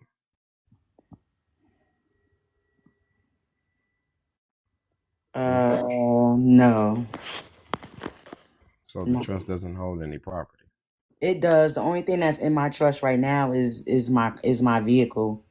Is it in the trust name? Not completely. Make that make sense. It's a yes or no. Well, because I have to go to the DMV to do all that. So the vehicle is not in the trust name. See, this is why they be thinking we be making shit so difficult. You just gotta answer the question, beloved. Is the title in the trust name? Oh yeah, no, not yet. No. It's not. Yeah, it don't own it. Right. So the trust does not have any property. Okay. That's another place you got to make an appointment for. And these appointments be months out. Like literally, I made this appointment for tomorrow. Why you won't just send it in the mail, beloved? In March. You can Minnesota 220 that thing and send that joint right in the mail. Yeah, why you won't just mail it, beloved? Oh, okay. I didn't know I could. I didn't know I could mail it. I thought I had to go. You know what they would call you at the IRS? What? A bad trustee. Oh. Really? Yeah, well, you ain't doing your job. I'm a learning trustee. I don't know all the bells and whistles yet. I'm learning. That's why you hire another one, somebody that do. Exactly. You got banks. I don't have nobody around me I trust. There's a lot of banks that are associated right up the street, around the way. Will my financial guy at my bank do that? He should have all the capability to. I do have the financial guy at my bank where I'm gonna actually open up my trust account at, but I only have my personal accounts there right now. But I've already gone there and got medallion signatures and that such. But I don't, I haven't really sat down with him for him to help me delegate the trust yet. But if you don't know specifically what you're asking for, most banks like JP Morgan, they'll tell you, hey, we'll help you express your commercial rights. But if you don't know what your commercial rights are, we're under no obligation to tell you. Righteous. Okay. Righteous. So you don't have a bank account for your trust, I'm assuming either, right? Not yet. That's what the certificate of trust I'm trying to make up for the trust docs that I have so I can take them down to the bank and open the account. Yep. You have to follow the Uniform Trust Act for the state that you're in, and it's going to have to be in compliance because they're going to send it to the legal department and they're going to make a determination within like a day or two or a week if that account can even be open. Yeah, depending on what you're trying to do with that account, they're going to open it that day. So let me tell you the conversation I had with the bank today. I have a meeting with my private banker tomorrow. All right. So So I had came from the perspective with Charles Schwab at first. And this is why I say y'all should do this with somebody and y'all become trustees to each other. So it don't look crazy, right? So I came from the perspective of my mother has passed. And I said that I wanted to open up a trust custodial account. Write that down.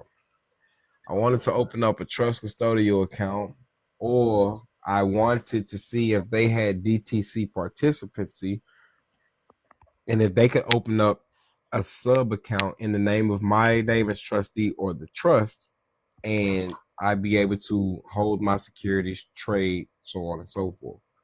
And they were like, yeah. But then he asked me, are the bonds or securities in the name of the trust yet? I said, no, not yet. He said, well, we need to open up a estate account. We'd have to deposit the bonds into the estate account, have them liquidated there, and then transferred into the name and ownership, or however you want to deal with the funds from there. But we transfer that ownership into the name of the trust for your benefit. So I was like, okay, cool, no sweat. That's what I'm gonna do. So I got out the phone with him and I took the information for what it was. For one, you do not have to be quote unquote unalive to open up an estate account. And the exact same thing can transpire. You're opening up a living estate account, so therefore you can deposit your securities, your bonds into them and transfer them into an account with the name of your trust. So now your trust can delegate and bank on behalf of your minor. You dig what I'm saying? Okay. Yep. So, but you got to be able to talk this talk. You can't just write down what I said. You need to go investigate those type of accounts. Yeah, Investigate their purpose. I'm looking now. You did. Damn, I need to be alive, but So I was gonna interject and say, like, you know them death certificates, or my condolences and everything, but you know them death certificates are securities as well. And yeah, I ain't got nobody that passed. I was just bullshit with him. You feel me? Like, don't forget, people, those death certificates are securities as well. Those can be deposited. Aren't the marriage license, isn't that a security as well? Marriage, divorce, birth certificate. They're selling on it. They're trading on it. Securities, but you have to the three C's have to be abroad. It has to be conceived in good faith, meaning clean hands. This is not bullshit. All right. The second thing is that you have to have or prove you have control of said thing. This is why we did the private security agreement, or you have your Schedule A of your trust to prove that the trust is taking that property. All right. So, and the third thing is conversion. Once you prove you have the control, you're able to convert the security. Same thing as if, as I said, you have to speak backwards in their world. So instead of you coming in to get a money order, you're coming in to order money. Instead of you, quote unquote, paying state income taxes, you understand that those are the taxes for the income of the state. You dig me? Okay. Yep. Mm-hmm. All right. So from there, you're understanding that once I got control of the asset, I have the ability to assign, transfer, sell, or convey said things. Okay. You feel me? Your certificate of live birth, it should be property to you, to your trust. If you do not take control of your birth certificate, you become a ward to the state. It's no ifs, ands, or buts about that. You dig? Your children, and you don't understand the nature of these contracts, so you're not going to register with the fact that you are selling them. Mm-hmm. You feel me? Mm-hmm. So the objective goal is to go back and claim all of these things. You don't have to apply for credit anymore when you have control of the entire account. Oh, okay. So is that basically the principle of own nothing but control everything? Exactly, which is why I said I'm not the beneficiary of the trust. I'm just the trustee managing everything. Okay. Own nothing but control everything. That's exactly what you're doing. And when you say take control of the birth certificate, like how I explain, not explain, but just confirm, is that the process where you have it authenticated, or aka apostille, both on the state and the federal level? Nope. No. Okay. Nope. I gotta look that up too. Controlling the Peace, trust love, is and abundance, brothers and sisters. How y'all doing, fam? shalom, beloved. Shalom. What's happening? That's it. That's it. I see you delivering the paper man overstanding to a whole nother degree, my brother. Yeah, I'm trying to get it up. I see, man. Hey, carry on, man. I'm all ears, man. Word is born. I see how you flip the script, man. You know what I'm saying? Mm-hmm. Man, hey. Yeah, I like that point of view right now we eating today. All right. It says I can put everything in a newborn account if they don't have a birth certificate yet. I don't know nothing about a newborn account, beloved, but think about this. The last shall be first and the first shall be last. You're coming under the guise of the inherited name that you automatically assume when you come to this realm. So everything should be in a family trust. Your children actually should not be identified outside of their father's house. They shouldn't even know your child's first name. Y'all ever seen that show, The Walking Dead? You ready for this one, yo, brother? Check this out. I had to drop off a load in Virginia, right? You know what I'm saying? And they were doing the site for the Walking Dead, man. They had their costumes up, the makeup on and stuff. I'm tripping off this. Just the Walking Dead scenery. You know what I'm saying? They do it all over the place, you heard? Anyway, carry on. The point in that, y'all, is all right, so there was a season in The Walking Dead with an individual they met named Negan.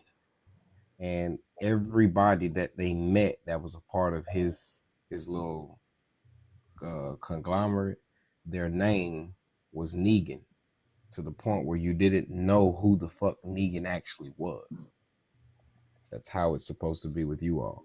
The gift of your mother is supposed to be private, while the name of your father is your public flag that you fly everywhere you go. That's why they rock the last names on jerseys and stuff like that, you know. Jerseys, prisons, schools. That's the inheritance. That's the name that matters. The first shall be last, and the last shall be first. You dig me? You're operating from your father's estate, endowed with your mother's gift. All right, check this out. I got a little story. Check this out. How y'all feel about this? Okay. I'm from Virginia. My mother's maiden name is Graves. I like to say I'm resurrected from the womb, not the tomb. You feel me? The graves. But on my dad's side, my dad's last name Bonds. But my grandma on my dad's side named Mary, but my step granddad named Joseph. I was just tripping off that. I had to share that with y'all on my background. You know what I'm saying? Yeah. On what he was getting at. You feel me? Yeah. Just an example. Right. So if you already have a birth certificate and your children does, how do you reverse it? Take control of the entity. Your trust should be in possession of all of these things. Is that my cousin up here, Vaughn? Word is born. That's cuz, right? Somebody up here, cuz. No, man. Vaughn is my fam, yes. My last name is Vaughn. That's why I'm like, what? Wait a minute. Oh. Yeah, that's my fam right there, Vaughn. I'm family with Vaughn. What up, cuz?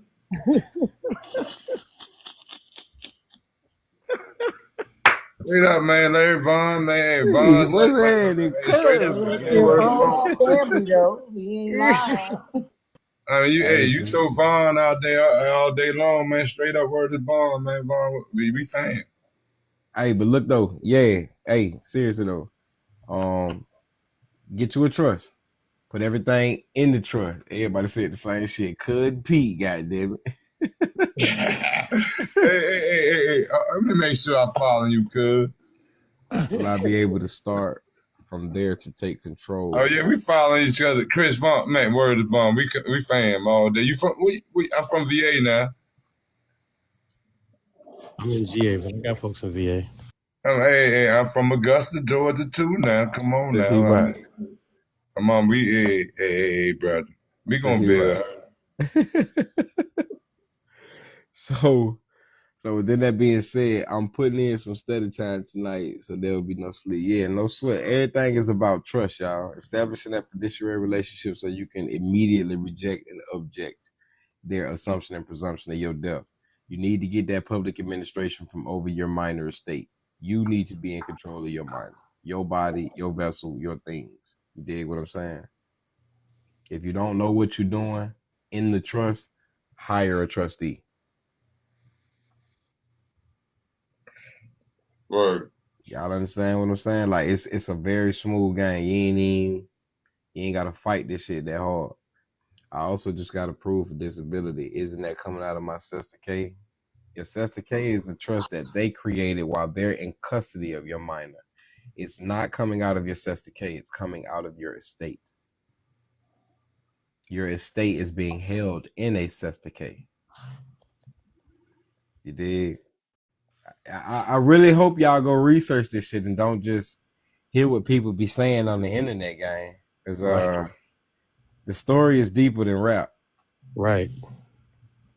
The story is real deeper than rap, gang, and y'all gotta read. You'll hurt your head. Last name. I mean, we come with rhymes beyond rap. You know what I'm saying? I mean, our brothers spoke in parables. Mm-hmm. So we're gonna rhyme that thing out. You feel me?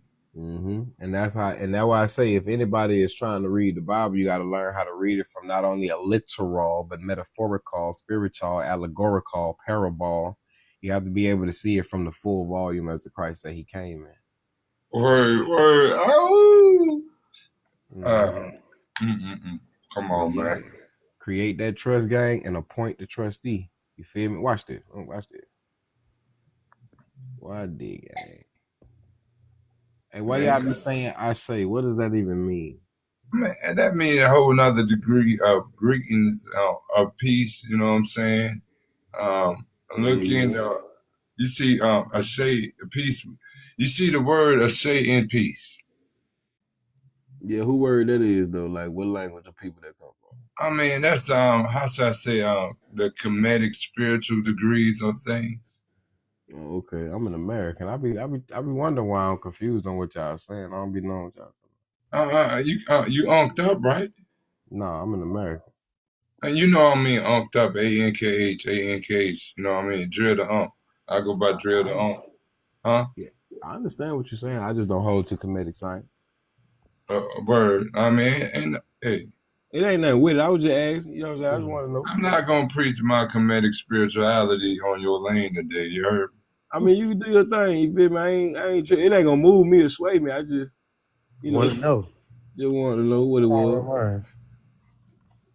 I mean, I say that I'm gonna do my thing on my platform. Do your thing. Do your thing. Won't ain't no sweat on it. On a whole nother lane. I mean, you got your thing, brother.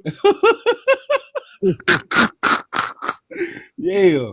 You got plenty of days to add on this foundation in the eternal living temple of God. You heard me? Yeah. I go to church every Sunday, right? No, I don't go to church. I'm not talking about they go to. I said they. Oh, my bad. Hey, cuz. Yeah. I love you, man. Hey, peace. I'm gonna throw you some peace, love, and abundance. You heard? And that go for everybody else too. But hey, cuz, that's blood, man. Hey, love you, man. Y'all can see my background, or it's too big. Living claim is the top part. We can see everything else above that is can't see that really. Yeah, fuck the top part. Okay, yeah, living claim, and then we can see all the way down to affidavit thumbprint at the bottom. Yeah, man. So look, man, you're considered to be lost at sea. So your minor estate is being held in custody of your county right now, and you need to go to the judge, to the chancellor, and get your equity. Now you can avoid going to probate if the minor has no property in his name. One more time. You can avoid probate going to see the judge if the minor has no property in his name. If there are no assets to probate, no reason to go to probate.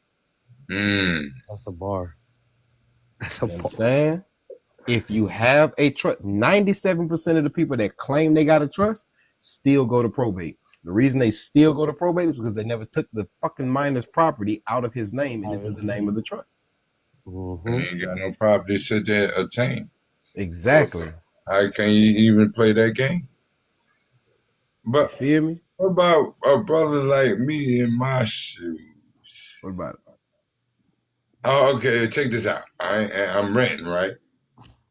Okay. I'm kind of in that boat to a degree, unless I got a mortgage. The lease is a mortgage, but I'm listening. All right. You can still transfer the lease into trust, and you can still deposit the lease. Assign the lease to the trust, and then now the lease is trust property, and they can't even evict you. They because now you got to evict the trust. How are you going to evict the trust? The you trust. take the trust to court. You got to take and then the trust can only be seen in the court of equity. So smoke their ass. You feel me? Private property. Word is born. I feel you on that one. You created this created atmosphere. a negotiable instrument once you agreed to that contract, and then you transferred that negotiable instrument as chattel paper to the trust. So it's on your trust ledger. Use it when you go to your brokerage or your bank account for your trust. Use the lease for finance. That's in UCC Article 2. The leases are securities. You feel me? And then the transfer of that security gonna be in 8 and 9 of the article. It's crazy how to work around this solution. You manifested for your physical to dwell in. I mean, your words create your world now. Mm-hmm. You heard me? Mm-hmm. All right. So, I mean, you're going to get in what you fit in and whatever you can think about. Mm-hmm. I've seen a lady do it with a freaking hotel room. Made the freaking building argue with the trust about a hotel room, a nice one, plush, nice as hell. Security deposit. Transferred it into trust. It's a wrap. I remember just speaking on a side out, just the side of my neck. I wouldn't mind doing. I wouldn't mind having me a concrete backyard.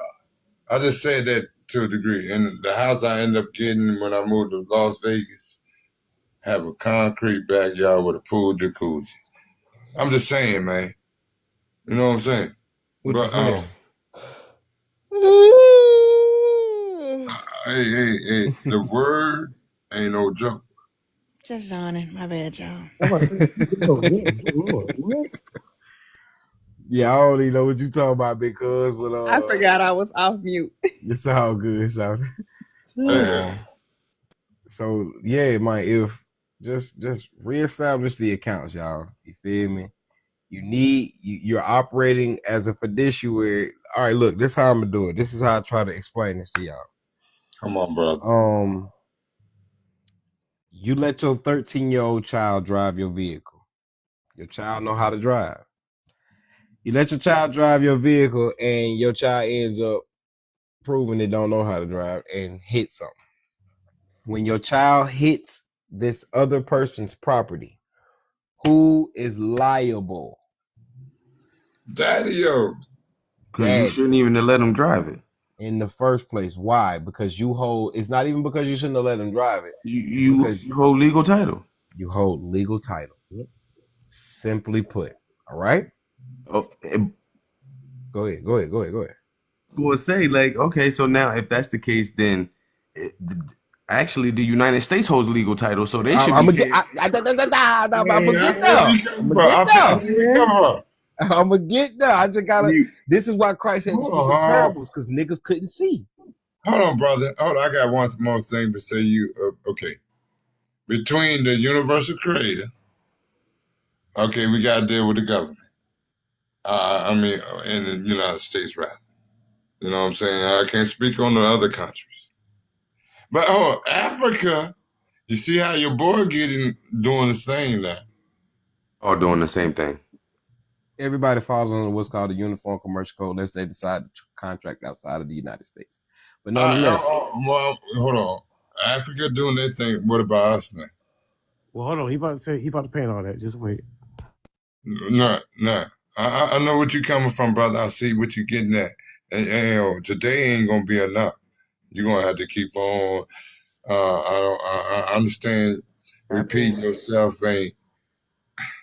You're gonna have to keep repeating yourself on this one. Yeah. Just all right. Let me get it out, and we're gonna ride out from there. So, your child driving this vehicle, your child causes a liability in your vehicle. You hold the legal title to said thing. So when the liability focus comes, it's going to be situated on you. You as the father have to put up for everybody's sin or for the debts of everyone, right? So from there, you have to put that same perspective into play with your social security person. Do y'all own your social security? We should, right? It say give it back to him right on the back of it. Go ahead, messenger. No, why you not? do not own your social security. Hold on, why not?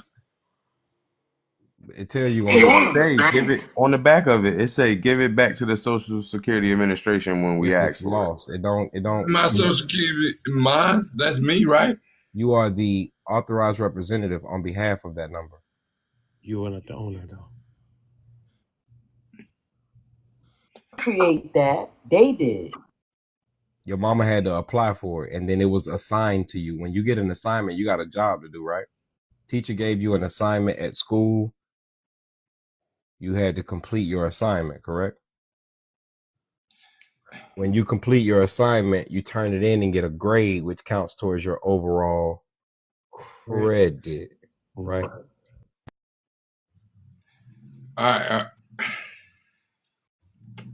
Hold on, I'm just analyzing what you're just saying, brother. It's gonna take a second. Let it marinate real quick. So when you understand this perspective, the Social Security does not belong to you. You have beneficial, equitable use to it. So the only title you hold to it is that of equity, which is why you're in possession of it. Same thing with your child in driving this car. The car does not belong to the child. The child is only in possession of it, which is 9/10 of the law, which means that they are in equitable use to said thing. Okay. Now, I had to sign off on my straw man for my Social Security number. Hold on. My parents did that, first of all. Right. I mean, that's the Social Security number that was given to me, and they grow on to me. That's why and when they ask for my Social Security number, that's why I'm going to write down and give to them. Man. That number don't belong to you until you make a claim to it. You just use it. If they wanted to reject your Social Security, they're going to tell you to give me the Social Security card back.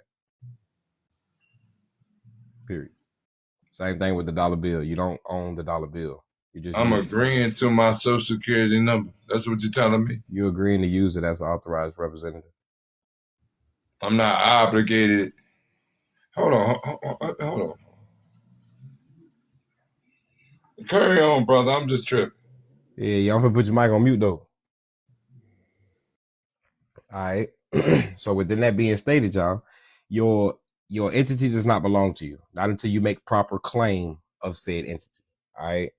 So from there, you got to look at this perspective. You're just using said thing. Okay. It's not until you place that thing in a trust. If you go into Title 31, Code of Federal Regulations, look at the definition of a minor, rules and general constructions. The second part of that definition, you're an agent or representative, period. Absolutely. And then, and that's not until you make yourself beneficiary or heir of the estate. You dig me? But right now, that minor estate, you're just an agent of. All right.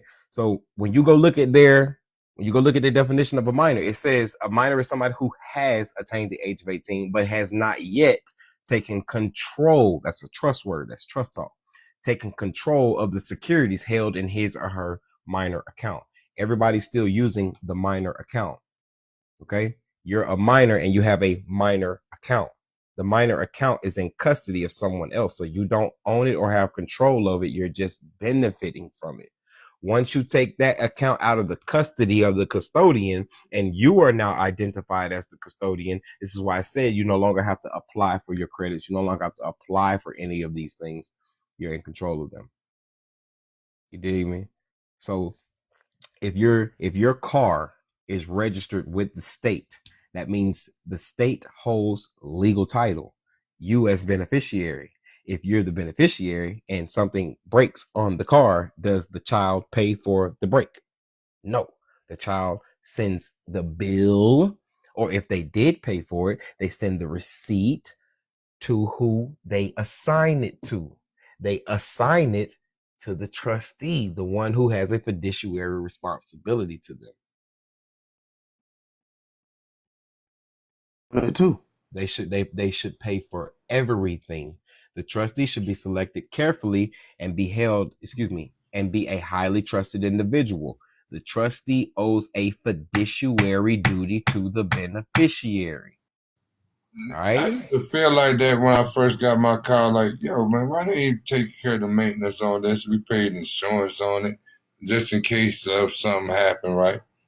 Mm-hmm. But on the maintenance part of it, I was tripping off that. But we got accustomed to fixing it ourselves and paying whatever. If you want to keep the car. Mm-hmm. All right. And then they came out with this insurance for the engine. Yeah, y'all know that, right? Mm-mm. You don't know what I'm talking about right there. What they call it? I don't know. You ain't said it yet. They you got insurance just in case you get in a fender bender or whatever, right? And then they got the car, Ice-T be doing a commercial with Vivica Fox for your car repair stuff. What they call it? All right, well, get to the fucking part. What the point in it though? What they be doing? It's for the insurance for car repair, but it's a different insurance. You got they want something to like Gap or something or Ice-T. What is car fix? Anyway, man, they take care of getting your car fixed, but it's another insurance you got to pay for the car. Look, man, yeah, man, you got your own insurance already, gang. Learn how to create certificates off of your bonds, like they're creating certificates off of your bond, and use your own collateral. It's a big world out here, y'all. I'm finna go. You dig me? But it's a big world out here. You dig me? I want y'all to pay attention. All right. Study trust law. Study equity. Understand the nature of the transactions in contract law. This book right here, try to get a hold to one if you can. This book right here. Real estate. That's what they say. Car share, damn. My bad. I couldn't get it out. My bad. Car share. That's what it was. Word up. Car share. All right. Yeah. Find you a real estate law book, man, so you can understand the nature of contracts. You dig me? All of this shit is right here in your face, gang. All right. Shalom, y'all. We finna let it go. But other than that, hey, I appreciate y'all being here. I'm gonna holler at y'all again. Probably be in another day or so. I got some administrative business to handle. You dig? Hey, start off where we left off at right now, right? I'll holler at you, brother. Please. All right. Yes, sir. Shalom, y'all. Shalom. I say.